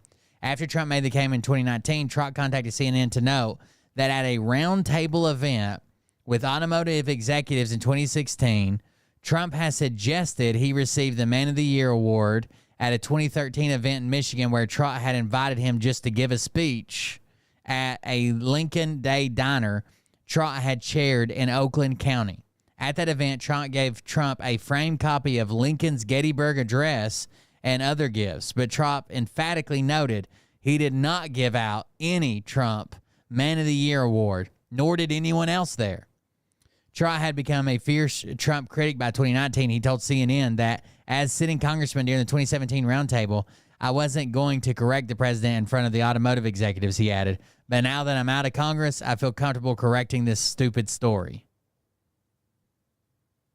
They finally found it. They found it. It was automotive or something. No, they didn't. You're not the Man of the Year for anybody. A much simpler life than this. Who would think that a developer's life is simple, but it's a lot simpler than this. But I said, don't let them do that, because here I am in Michigan, and I was getting an award, and I'm making a speech. I'm saying, what am I going to say? But I just watched common sense. I saw them leaving from Mexico, leaving for China. Do you know that right now, and they weren't building them with me. So he's talking about this automotive industry. He was not given a Man of the Year award. He was invited to speak in front of some automotive industry guys. He was given a framed copy of a Gettysburg Address. That was it. Weren't building anything in Mexico. This, I think everybody's like, oh, this is so, who cares? This is like small. No, it's his mindset, right? He's asked to give a speech, which he could brag about, and even say they gave me a nice Gettysburg Address thing, and I talked about. But he has to say he's Man of the Year, even after fact check after fact check after fact check after fact check after fact says he's not. He's still going to say it. To do with cars with me, because I said, if you build it, we're going to put 200%. You're not going to sell one car into this country. But right now, they're building some of the largest auto plants anywhere in the world ever built. I have a friend that does that for a living, very good at it. He's the best, I think. And he's actually a contributor, a supporter, but he builds the plants. And I say, I'd like to go see a plant, a really great auto plant. It's amazing technology, amazing what they do. Really incredible, the amount of automobiles they can produce and the size of these things. I'd like to see a real modern plant. Toyota has come out with a new, I don't know if anybody would be interested in this, but I'm a nerd. Toyota has come out with a new way to paint cars, a new patented way to paint cars. So currently, the way we paint cars, it was robotic arms and air atomizing the paint and spraying it on the car. Everybody's seen spray paint, right? That's basically what they do in car factories. Spray paint, bake it on. The problem with spray paint is that to get the atomization of the paint right to where it's such small droplets, and it lays down even, doesn't run, but it actually sticks and lays down an even coat, is you get a lot of rebound. That's paint molecules bouncing back off the paint. A lot of people would call it overspray. So you might paint something over here with a can of spray paint and then notice something behind you is also got like a dusting of paint on it, right? So that leads to a lot of waste. Powder coating is where you take a powder, a sand-like powder, a colored pigment powder, and you negatively charge the part, positively charge the powder, and they're electrically drawn to each other. And then you bake it on. But it's a powder that bakes into almost like a hard enamel. Toyota has taken that technology from painting and powder coating and has found a way to make the atomization of the paint molecules much, much, much, much smaller and give them a charge while giving an opposite charge to the body of the car. And they say it has like 98% retention of the paint pigment. So basically like no waste off of it, which may revolutionize the way cars are fucking painted. And he's the one that does them. And I said, so where would we go? I was hoping to say Detroit or someplace up here. But anywhere in this country. I'll take anywhere in this country, right? So will you, my greatest guy right over here. Stand up, will you, please? He's such a great guy. Oh, hi, everybody. We're going to bring him back. We're going to bring him back. We're not just going to keep, you're losing your jobs, the whole thing. But just, so they're building. So I said, where would I None of the automotive groups support him in any way, shape, or form. go? And let's go take a look at it. I don't know why he's talking about automotives. Well, we'll have to go to Mexico. I said, wait a minute, I'm not interested. No, I want to know here. He said, here we don't build top of the line. We build smaller plants. We build, there's just not that kind of a thing. And I said, isn't it sad? He feels that too. He's a United States guy. But he said, if you want to... We don't build top of the line plants in the U.S. Bullshit. The big ones, you're going to have to go to Mexico. They're owned and built by China in Mexico. And there are a number of them going up right now. And they think they're going to make their cars there and they're going to sell them across our line. And we're going to take them and we're not going to charge them tax. We're going to charge them, I'm telling you right now, I'm putting a 200% tariff on, which means they're unsellable. A 200% tariff on cars that are only affordable because they're built in foreign countries. In the United States. Okay. And then you wonder why I get shot at, right? You know, it's not usually their top of the line models. It's more like their economy class so they can make them even cheaper. But there you go. 200% tariff. 3 times. So a $50,000 car just became a $150,000 car. Consequential presidents get shot at. When I say something like that, you have countries saying this guy, but what can you do? You have to do what you have to do, right? You have to. So now he's insinuating foreign countries are trying to assassinate him. We have to be brave, otherwise. But later he'll bring Kamala. Not going to have a country left. So what's happening is they're building these massive auto plants, and they think they're going to make tens of thousands of automobiles and sell them in here. No tax, no nothing. It's not going to happen. When you put on tariffs are the greatest thing ever invented. I took in 467. There's already import tax and tariffs and fees to be paid for manufacturing automobiles overseas. $1 billion from China. Nobody else took in anything, and China's economy is not even doing that well. And Biden, you know, they have not been able, and Kamala, they have not been able to take those tariffs off because there's so much money. And frankly, if they did take them off, this country would be flooded with Chinese cars. You don't have the Chinese cars. We put a pretty good tariff on. It was going to be lifted at some point. Then we had COVID. We did a tremendous job in COVID. We gave you a stock market that was higher than just prior to COVID coming in, and we did a great job. We never got credit. We got credit for the best economy maybe ever. We got credit for having defeated ISIS and having rebuilt our military. We shouldn't have given $85 billion worth of equipment to the Taliban, to Afghanistan. In I think the most embarrassing moment in the history of our country. That whole thing was the most, when we were leaving with me. I was the one that got it down to the right number. We were going to keep the big air base, which is exactly 1 hour away from where China makes its nuclear weapons. Think of that, 1 hour away, and we gave it up. We just gave it up. One of the biggest, one of the most. We spent billions and billions of dollars many years ago. The runways can hold more weight than any runway ever built. Think of that. They're, I think, 19,000 feet long, which is, 3 times what a normal runway would be. That was not even part of Trump's plan, by the way.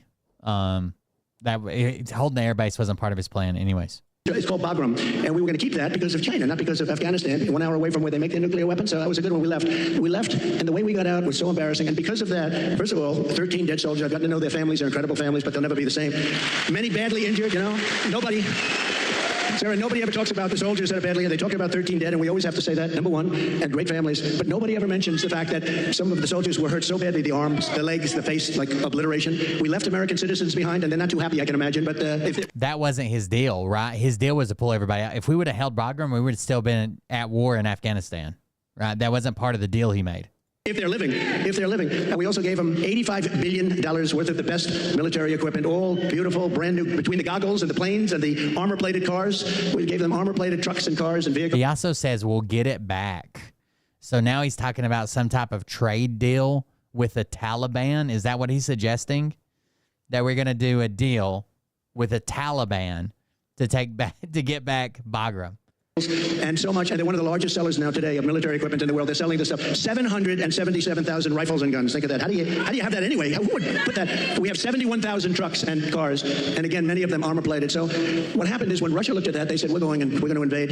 We're going to go into Ukraine. If that didn't happen, I don't think, and I guarantee you, if the election were a straight election, and we won that election, we should have won that election, everybody knew we won the election, they would have never attacked. Putin never would have attacked. But the oil prices got driven up at $100 a barrel. He made money. He's the only guy who fought a war, and you make money fighting a war. But it got driven up because of their bad energy policies. But when he saw that, and you wouldn't have had, think of this, you wouldn't have had, how different would the world be? You wouldn't have had Ukraine being attacked by Russia. You wouldn't have had October 7th. Here's the agreement he made. I've got the text of it. The United States is committed to the withdrawal of Afghanistan. All military forces of the United States, its allies, and coalition partners, including all non-diplomatic civilian personnel, private security contractors, trainers, advisors, and supporting services personnel within 14 months following an announcement of this agreement, and will take the following measures in this regard. A, the United States, its allies, and the coalition will take the following measures in the first 135 days. They will reduce the number of U.S. forces in Afghanistan to 8,600, 8,600, and proportionally bring reduction in the number of its allies and coalition forces. 2, the United States, its allies, and the coalition will withdraw all their forces from 5 military bases Then it goes to B. With the commitment and action of the obligation of the Islamic Emirates of Afghanistan, which is not recognized by the United States as a state and is known as the Taliban. In Part 2 of this agreement, the United States, its allies, the coalition, will execute the following. The United States, its allies, the coalition will complete withdrawal of all remaining forces from Afghanistan within the remaining 9.5 months. 4. The United States, its allies, and the coalition will withdraw all their forces from all remaining bases. Does that say we're keeping Bagram? Is that what it says? We're going to keep Bagram? This is the deal that he made with the Taliban, that he signed on, that he put us on this timetable. Does that say anything about Bagram Air Force Base or Bagram Air Base? No? That's weird. But maybe we're just reading it wrong when it says withdraw all their forces from all remaining bases. Maybe it's us. In Israel, where that horrible situation took place because Iran was essentially broke. They had very little money, and we would have made a great deal with them. All we want is we don't want them to have a nuclear weapon. Very simple. That's all we want. We don't want you to have a nuclear weapon. We would have made a good deal with Iran. They would have been happy, and I think they're going to end up being very unhappy, but it's very dangerous. Basically, by the time it come time to withdraw, Joe Biden had no fucking leverage. I think Donald Trump thought maybe he could bully him around if he got reelected, but if he lost, he didn't want Joe Biden. He wanted this to be a disaster on Joe Biden's watch, right? There was no leverage to do anything there. Dangerous. They're very close to a nuclear weapon. And the other thing, you wouldn't have had inflation. You wouldn't have had inflation because inflation was driven up by their bad energy policy. And do you remember your gasoline started going up to $5 and $6 a gallon? And then what happened is they said, oh, we're going to get killed. We have an election. We're going to get killed. And they went back to my policy. So they went back to the same. What they don't, and they said, we produce the same amount as Trump. Well, they went right back to my policy, or you would have been buying, you would have had $25 a gallon gasoline. So they went back. What they don't say is, though, I would have been producing 4 times as much. And I took us from third into first place by a lot. But we have more liquid gold under our feet than any other country in the world, including Saudi Arabia, including Russia. And we would have been so dominant in energy. We would have, we didn't need any energy from anybody. We didn't have to protect any other countries in order to get their oil, which we've done for many years in the Middle East. We were energy independent. Sounds so beautiful to say it. We were energy independent. We were soon going to be energy dominant, and we would have been now having so much money coming out of the energy. We just have the best. We have Bagram in Alaska. They say it might be as big, might be bigger than all of Saudi Arabia. I got it. We have Bagram in Alaska. We just have the best. We have Bagram in Alaska. They say it might be as big, might be bigger than all of Saudi Arabia. I got it approved. Ronald Reagan couldn't do it. Nobody could do it. I got it done. In their first week, they terminated it. Check that one out. Bagram. Check that one out. Bagram. He keeps saying it.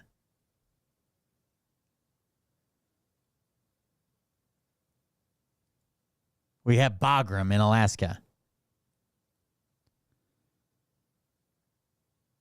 What the fuck is wrong with him?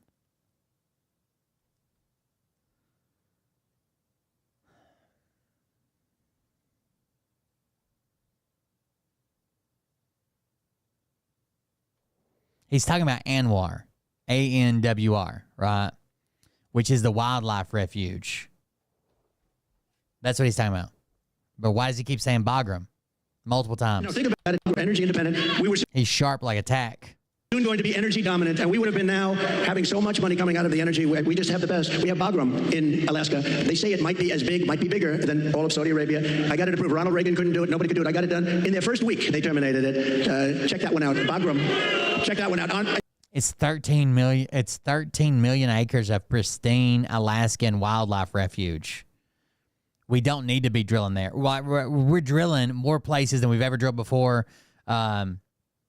We're making more oil than anybody in the world. Like, we don't need to go to a pristine wildlife refuge in fucking Alaska and start drilling there as well. We just don't need it right now. If it comes to the point to where, like, we're fucking gas is stupid expensive and we're running out of oil other places, maybe we can talk about it then. But why now? Look it up. Between Bagram. Between you go to ANWR, you take a look at the kind of. Oh, he finally figured it out. ANWR. Things that we've given up, we should have that airbase, we should have that oil, we would have had a whole different country. But to give up ANWR, to give up the biggest airbase, military airbase in the world, and they left it in the dark of night with the lights on, and they did leave the dogs behind. There are a lot of people, they say, what about the dogs? They left the dogs behind. But we would have been a much different country right now. But we're going to get it back, and I promise you we're going to get it back with guys like this and people like that. And Sarah, just one thing. Because this is the world's longest answer to an otherwise simple question. But the difference is I give an answer that's productive as opposed to an answer that is not very productive, right? Like in the debate. But just to end this, we are going to, for Michigan, because we want to be a little bit Michigan-centric. You used to be the capital of the world in cars. Today you're an afterthought in cars. And I don't know the head of your union. I've never met the gentleman, Sean. I've never met him. But what he's done to your union and what he's done by agreeing to allow this country to say we're going all electric, which at some point they're going to end up taking back that mandate because that mandate is insane. They want to go all electric basically by 2030. And for him, think of this, for him to do that, just real fast, you're right now at 25% of where you used to be and heading south because the electric cars are all going to be made in China and Mexico, but they're all going to be made basically in China. How did he confuse Anwar and Bagram? We are going to bring so many auto plants into our country. You're going to be as... I think Trump just wants to drill in the wildlife refuge because he thinks there's refugees there. Those damn animals, probably from Russia. Big or bigger than you were 50 years ago because they won't be able, if they're not willing to build a plant, we don't want their product. And that's enough. That's all I want.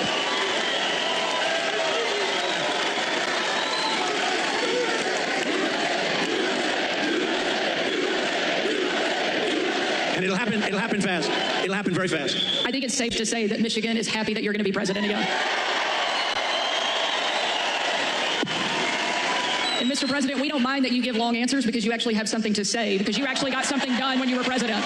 You know, it's a very interesting because she said, like I said, I don't think I've ever said this before. So we do these rallies, they're massive rallies. Everybody loves, everybody stays till the end, by the way. You know, when she said that, well, your rallies, people leave. Honestly, nobody does. And if I saw them leaving, I'd say, and ladies and gentlemen, make America great again, and I'd get the hell out, okay? Because I don't want people leaving. But I do have to say, so I give these long, sometimes very complex sentences and paragraphs, but they all come together. I do it a lot. I do it with Raising Cane, that story. I do it with the this is it. Catapults on the aircraft. This is what I'm looking for. Hold on. This is what I was looking for earlier. Here we go. But they all come together. I do it a lot. I do it with Raising Cane, that story. I do it with the story on the catapults on the aircraft carriers. I do it with a lot of different stories. When I mention Dr. Hannibal Lecter, I'm using that as an example of people that are coming in from Silence of the Lambs. I use it. They say, it's terrible. So they say, so I'll give this long, complex area. The weave. That I talked about a lot of different territory. The bottom line is, I said the most important thing. We're going to bring more plants into your state and this country to make automobiles. We're going to be bigger than before. But the fake news, there's a lot of them back there. You know, for a town hall, there's a lot of people. But the fake news likes to say, oh, he was rambling. No, that's not rambling. That's genius. When you can connect the That's not rambling. That's genius. Look at her fucking mug, dude. You gotta now, Sarah. If you couldn't connect the dots, you got a problem. But every dot was connected, and many stories were told in that little paragraph. But there is something. But they say that. The other thing I say is this: we had 107,000 people show up. That's genius. That's genius. New Jersey. We had 68,000 people. Look how small his hands look for his. When you see his whole body, like when he's sitting down, you see his belly, you see the love handles. His hands are tiny for his body. 100%. Look at that hand. Like, I know this is a big, like, he freaks out about it, but I can't help it. Look at that hand compared to just the girth in this body. And the reason everybody talks about his shoulder pads all the time, the reason you have shoulder pads is to give you this fucking, like, tapered look. He doesn't have a tapered look, that you want your shoulders broader to make your waist look thinner. People show up in Alabama. We had 79 or 81,000 in South Carolina. And he doesn't care about any of that. All that's bullshit. He cares about power, and he knows what to say to make fucking retards vote for him. I've never said I'm a great speaker. And I said, am I a great speaker? They say, oh, no, he rambles. What the hell are all you people showing up for if I ramble? You don't want to show up for a rambler. So anyway, thank you very much. Mr. President, the swamp's out to get him. The swamp used one of his supporters from 2016 who he pissed off and no longer supports him. has done more to fight for the American worker than you, to bring back jobs and manufacturing to this country. By busting unions and taking away their bargaining rights. Tonight, there's obviously a lot of people that really care about the auto industry here. And tonight we have a question from one of the auto workers, Isaiah, here in the audience that would like to ask a question. Good, sure. Where's Isaiah? Thank you. Thank you very much. Thank you. We'll build a brand new beast. We're going to build a beast right here. Thank you. Thank you very much. Thank you. Thank you. Yes, sir. Thank you, Mr. President, for having us here tonight. I just want to let you know that I've attended one of your rallies. I did not leave early, and I did not fall asleep. Just want to let you know that, sir. I did not do it. I did not do it. I didn't see anybody else doing it either, sir. My name is Isaac. We're only 20 minutes in. Give it some time. I'm a third-generation UAW worker, working hard to build trucks here in America. Yes, yes. Get ready. You're going to be doing plenty of it. Thank you, sir. Thank you, sir. I work for Ford, and you actually came and visited the plant that I work at. That's right. You did. And my question to you, sir, is what do you see as the major threats to the future of Michigan manufacturing auto working jobs, and what will you do to eliminate those threats, sir? Okay, so I'll get into another little bit of a long answer, because when you say major threat, to me we have one really major threat. That's called nuclear weapons. We have other countries that are hostile to us. They don't have to be hostile to us. I always say if you have a smart president, you'll never have a problem with China, Russia, or any of them, okay? I got along great with Putin. I got along great with President Xi. I got along great with Kim Jong-un of North Korea. Everybody said, oh, you can't get along with him. You get along with the dictators. That's weird. He liked me. I got along great with him, and he has a lot of nuclear force. But you essentially have 5 countries, and you're going to have more. Whether you like it or not, you're going to have more. It's the single biggest threat to the world, not only Michigan, to the world. And you're not going to care so much about making cars if that stuff starts happening. And we have people that are not good at negotiation. The war should have never happened. President Biden, I want to be nice. He was so nice to me yesterday, but, you know, in one... So this is just a disconnect with the American people. I personally care. Like, let's say a small, fucking crazy-ass country that hates us is going to get nuclear weapons. I personally care about that, right? They shouldn't have nuclear weapons. We should do all we can to stop them from having nuclear weapons and the spread of nuclear weapons to countries that honestly can't be trusted with nuclear weapons, right? I personally care about that. If my kids are starving because I can't find work and there's no food on the shelves, or inflation's through the roof and a loaf of bread costs $200 and I can't feed them, I don't give a fuck if everybody's got a nuclear weapon. So when he says stuff like, oh, well, if this happens over here, then you're not going to be worried about building cars. That's just a disconnect from regular everyday people. People want to feed their family and pay their bills at first. Then they care about bigger issues.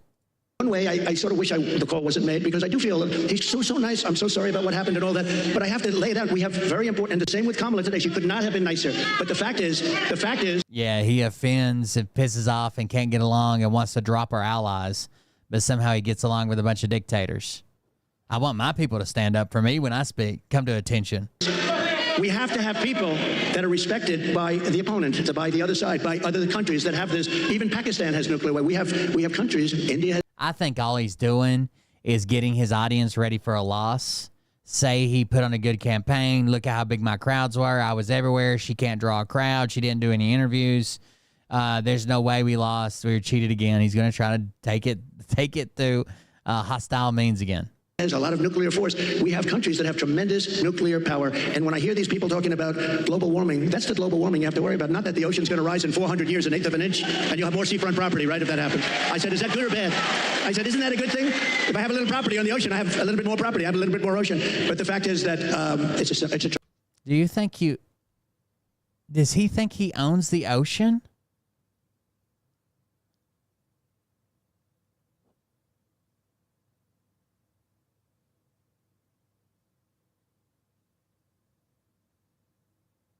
You don't own the ocean.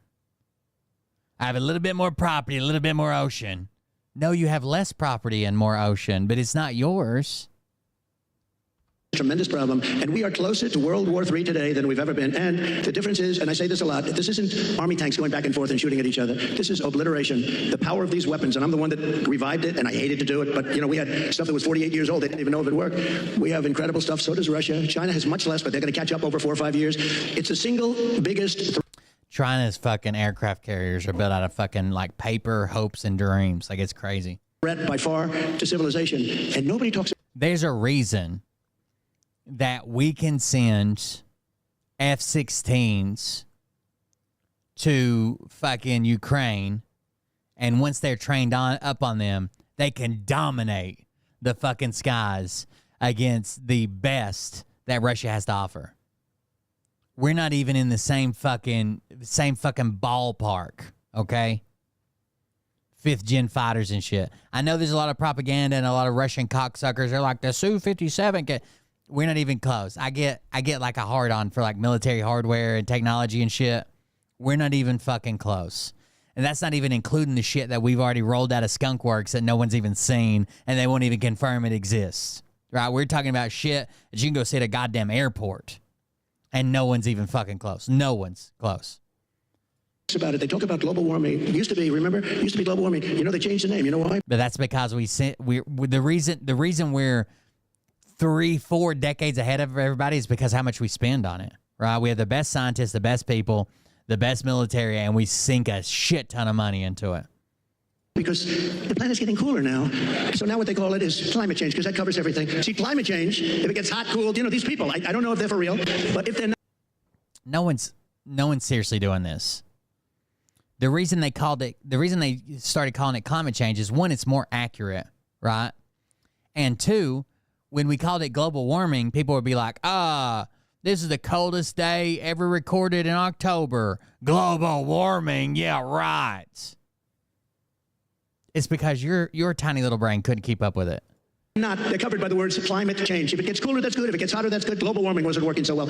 But the single biggest threat, okay, now let's assume we have a really smart president, and that's not going to be a threat because we have a lot of power. Doing business with China is a good thing, but you have to have a fair deal. Doing business with Russia, they have so much in terms of minerals and things. The size of their land mass is like 4 times bigger than the United States. The minerals and things they have, we could do great business, and you keep everybody happy. You can solve that problem.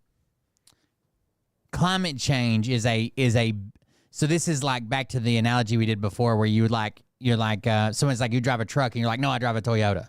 Global warming is part of climate change. Climate change is the overall encompassing thing, and global warming is one aspect of that. But let's talk about the local problem. The local problem is that you have countries. Climate change would include like glaciers, crazy rainstorms we've never seen before in places, flooding, droughts in places that haven't had droughts in hundreds of years, sea levels, changing of the seasons. I don't know if you guys have kept up with this, but as part of global warming, climate change, flowers that always bloomed, like for as long as recorded history that bloomed in like April, are now trying to bloom in March. Stealing your business. Mexico is a very big one. Mexico, this year, we have a deficit with Mexico of $250 billion. Think of this. With Mexico, little Mexico, you think of it as a little innocent place. We're losing our ass to Mexico. China, you don't even have to talk about. We have over $1 trillion this year. I was charging them numbers that were unbelievable, and now he's just totally given up the ghost. And we're going to lose $1 trillion. He gave it up. Deficits to China. $1 trillion. He gave up the ghost, guys. We're going to turn it all around, and we're going to do it through taxation and tariffs. It will be done in 24 hours, and it'll. You will pay those tariffs. Between the one he wants to put on all imports and a larger one he wants to put on Chinese imports, anything from China, we're talking about paying an extra $4,000 a year. And who gives a fuck about his tax policy? If his tax policy stays the same as it is right now, and there's $4,000 more you're spending a year, that's just like him raising taxes by $4,000 a year to the average family. Change the whole planet. Just so you know, Sarah, China became powerful because they charge. They don't call them tariffs. They call it a tax. They don't call it tariffs. The word tariff is a beautiful word to me, but to a lot of people that don't understand, it's not a beautiful word because you have a lot of people that are paid off by these countries. They're taking care of these countries, and they don't care about destroying the United States. Like, this isn't even debatable. He doesn't understand tariffs, or he's lying about it. I know he's got somebody that tells him how they work. He's lying about them.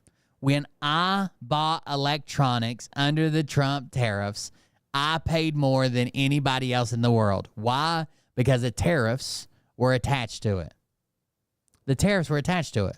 So when I bought my Go XLR in the U.S., it had a global price that was set. It was like $299 or some shit. And then in the U.S., I was paying like $335 for it because of the tariffs. It was $199, $235, something. It doesn't matter. I was paying more than anywhere else in the world. And fees and consultation, but we will, literally in a period of 24 hours, we can change the whole trading of the whole world. They've taken advantage of our country for years. I stopped it. I stopped so much of it. He stopped it. Focus on COVID, which a lot of people said was put in there for a reason. You know, it came out of the Wuhan lab, which I said right from the beginning. All of you know, it didn't come out of a cave. They said a cave. It didn't come from France. They blame France. They blame. I call it the China virus because I like to be accurate. You know, they call it the Spanish flu. They call it all different names when something comes from.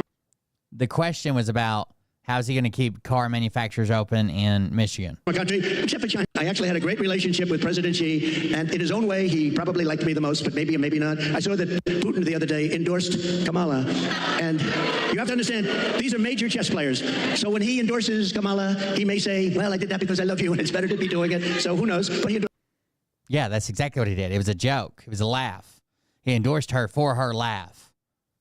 Which is a little unusual. I was watching, I said, it's interesting. I think that's a good thing, isn't it? It really is. But look, we have to turn it around, and we can't. So who knows? But he endorsed Kamala, which is a little unusual. I was watching, I said, it's interesting. I think that's a good thing, isn't it? It really is. But look, we have to turn it around, and we can. We're going to have a reciprocal trade tax. We're going to have so if China charges 152%, which they do in a car, if we sell a car made here into China, which you don't do because the tax is too high, they say to all your companies and to others, and to Elon Musk, who gave us, he is a great guy. He gave me the strongest endorsement, and he's a really wonderful guy. I don't know that. It's just an endorsement. I don't know but they say the strongest, the most powerful. Unless you build your plant in China. And there's nothing wrong with saying that. That's smart people say that. We haven't said it for many years. I said it. We have a lot of plants going up with Apple and other things. I said, you got to build plants. You don't build plants here, we're going to put the tariffs on your products coming in from China. So we can do it quickly, but we're going to have what's called the Reciprocal Trade Act. Now, I dealt with a senator, a very good senator, actually, but he knows nothing about trade. I said, here's what I want to do, Senator. I want to take the reciprocal trade. If they charge us 100%, we charge them 100%. He said, you mean they charge us, we charge them? You got me. How simple could it be? It was sort of cool because he doesn't care. He's a senator, doesn't care about trade, but, you know.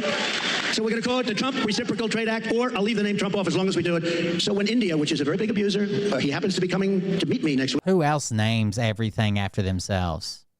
Do we know somebody like that everything they do, they use their name in it?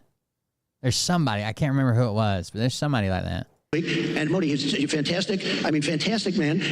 A lot of these leaders are fantastic. You have to understand one thing. They're 100%. These people are the sharpest people. They're not a little bit backward. They are at the top. You know the expression, they're at the top of their game, and they use it against us. But India's very tough. Brazil's very tough. There are certain countries, I can tell you everyone. I can give you from top to bottom. China's the toughest of all, but we were taking care of China with the tariffs. So we're going to do a reciprocal trade. If anybody charges us 10 cents, if they charge us $2, if they charge us 100%, $250, we charge them the same thing. And you know what's going to happen? Everything's going to disappear, and we're going to end up having free trade again. And if it doesn't disappear, we're going to take in a lot of money. Okay? But you know, the biggest beneficiary, I believe, is going to be your state. And I won't say that to other states, I promise. About your state, you are going to have plants built at a level that you haven't seen in 50 years. Oh, my goodness. He promised this the first time he ran, that all the manufacturing was coming back. They'd build all the plants here. You'd have, and there's still people getting laid off. It's still people unhappy, and they're out not building plants. He promised this the first time. Great question. Thank you. Thank you.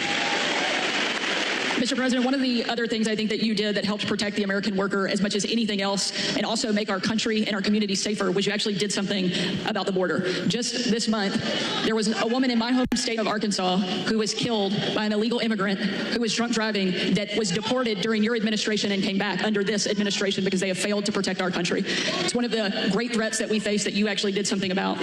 Tell us what you will do on day. You think they sit around and talk about the act they're going to put on? She doesn't give a fuck about somebody who's killed in a DUI accident. Okay, so we're going to be, day one, we're doing two things. Closing the border and drill, baby drill. Two things. We're going to get down the prices.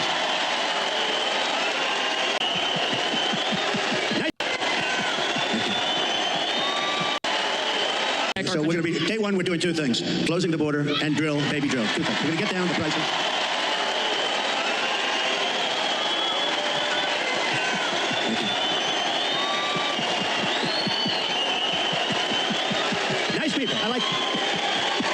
I like this crowd. Look at that neck, dude. He's 6'7", 283 pounds. Never question him. Never question him. There's fucking 40 pounds in that goddamn gizzard there. I like this crowd. No, you know what? You're smart people. So, Sarah, thank you.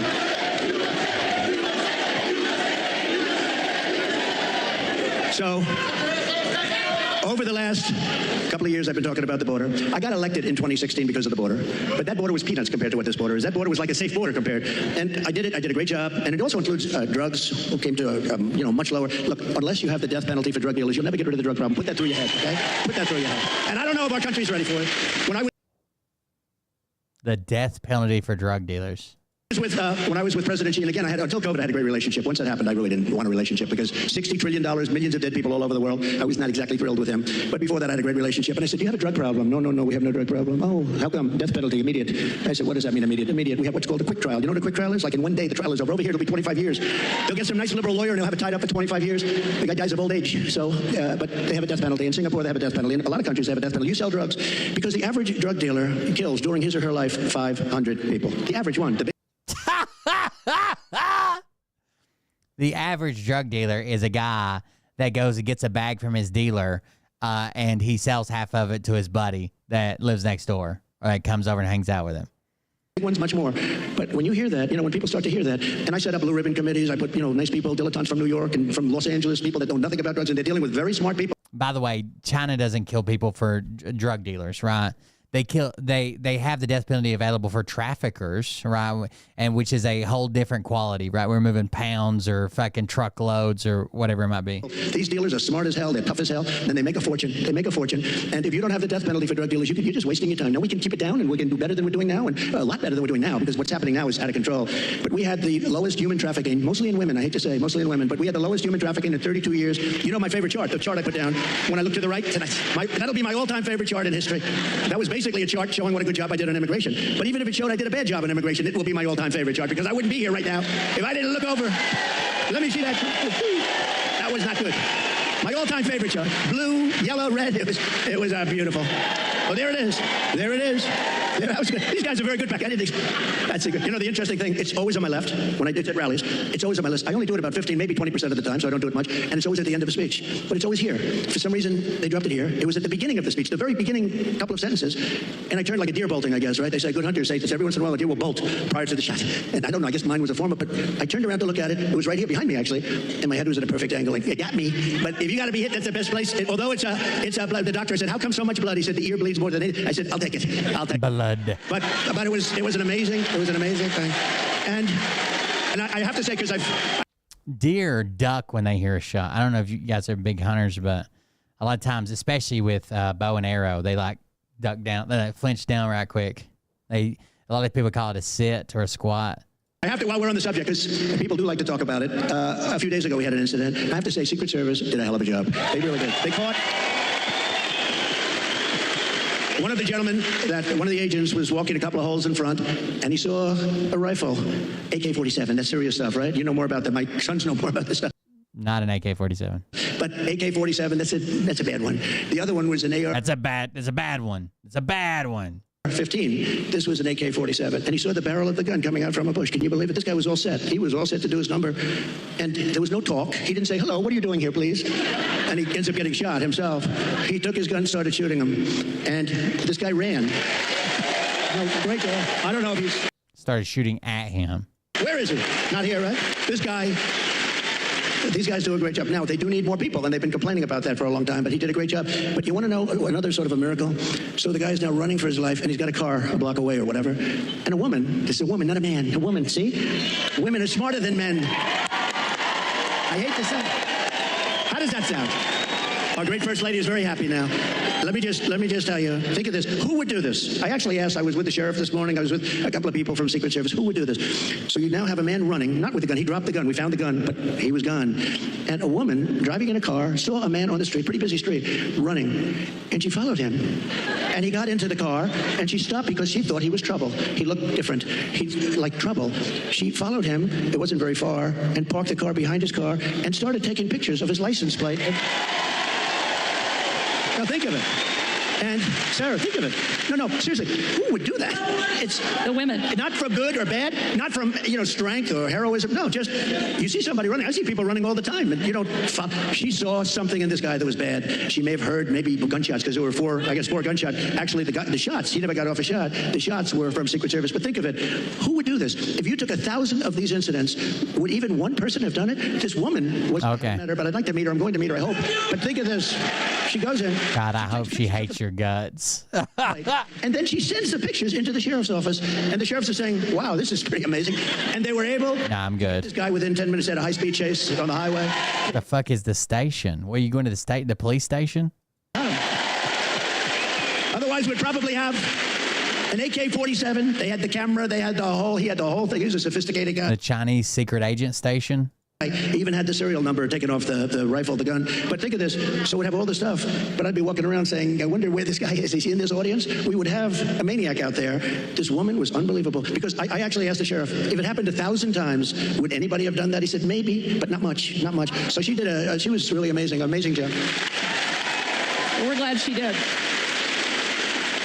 I think there are a couple You're going to get trained by the Chinese secret agent station. takeaways there. One, the women of this country love Donald Trump. She had no fucking idea. Like, she just thought a guy looked suspicious and took a picture. She had no idea that it had anything to do with Trump. You fucking... The women of this country love Donald Trump. They say, grab me by the pussy. To make sure we do our part. The women at Bagram in Alaska love Donald Trump.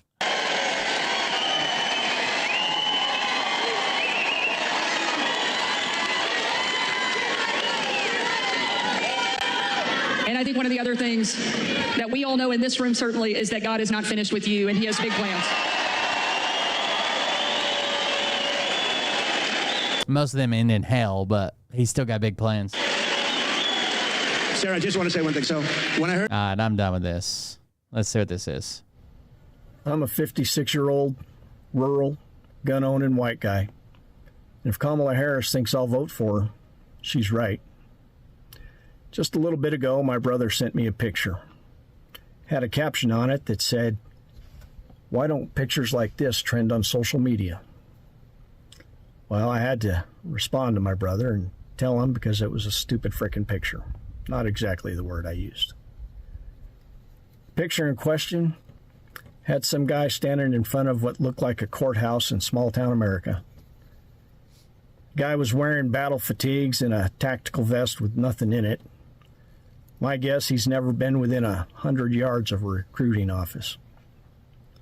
He was holding a big sign that said, "Vets before illegals." I told my brother that he's just propagating a lie started by Donald Trump and pushed by his Republican minions.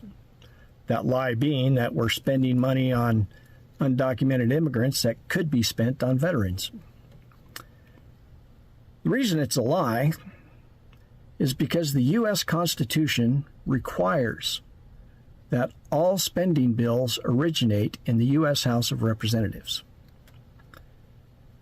That's true. Does Biden control the House of Representatives? No. Do the Democrats control the House of Representatives? No. The House of Representatives is controlled by the Republican Party. The Republican Party has a rule. It's called the Hastert Rule. It was written by Denny Hastert way back when he was the Speaker of the House. It says that no bill shall come to the floor of the House unless a Republican majority approves it. Well, side note, Denny Hastert went to prison for molesting young boys. Anyway, the fact that we're spending money somewhere that the Republicans think should be spent on veterans, well, it's their fault. Because they're the ones that have to write the spending bills to tell us where to spend the money. This House, this particular Congress, has been the least productive, most irresponsible, maybe in the history of our country. They don't pass budget bills, they pass continuing resolutions, time after time after time. And it's really, really hard. They have to keep threatening to shut down the government because people like Lauren Boebert... They might be about to shut down the government right before the election. They want to shut down the government. They're famous for it. She can't read a bill. Maybe that's why she wants to not vote on one, because she can't read it. Anyway, I'm sorry. Point is, if there's money being spent somewhere, and it's not being spent where we want it to be spent, it's the Republicans' fault, as long as they control the House. And that brings another great reason to vote all blue. Because the last time we ever got something really significant done, the Democrats controlled Oh, is that all of it? The White House. Oh. It's because I scrolled this one. House and the Senate. Go back and look through history. Every time something substantive that helps the American people gets passed, the White House, the House, and the Senate are all controlled by Democrats. They're into Thorant. Good day. Damn it. You haven't filled your brother with the truth. All right, guys. Thank you all for joining us. Thanks for being here. I'm going to try to get a Patreon video out tomorrow. If you're a member of Patreon, that's what we're going to try to do when I come to the office tomorrow.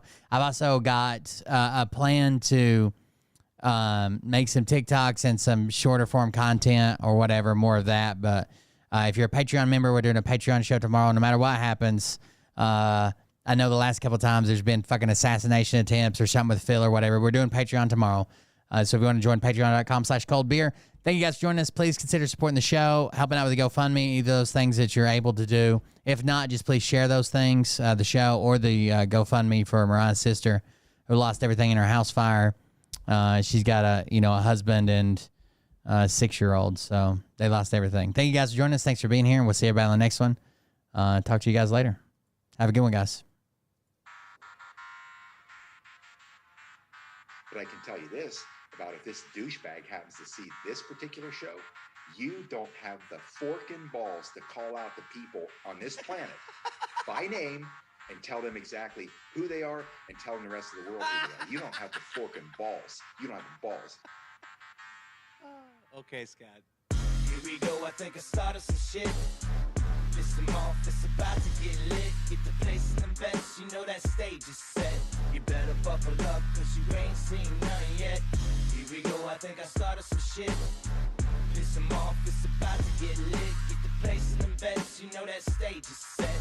You better buckle up, cause you ain't seen none yet. And they say that I'm a lunatic. Well, listen, bitch, I came equipped with a quick wit and a 6th sense for the stupid shit. Where my true believers? Y'all need Jesus. Praise the Lord, head to the extreme. All these false fucking prophets who profit off of gossip.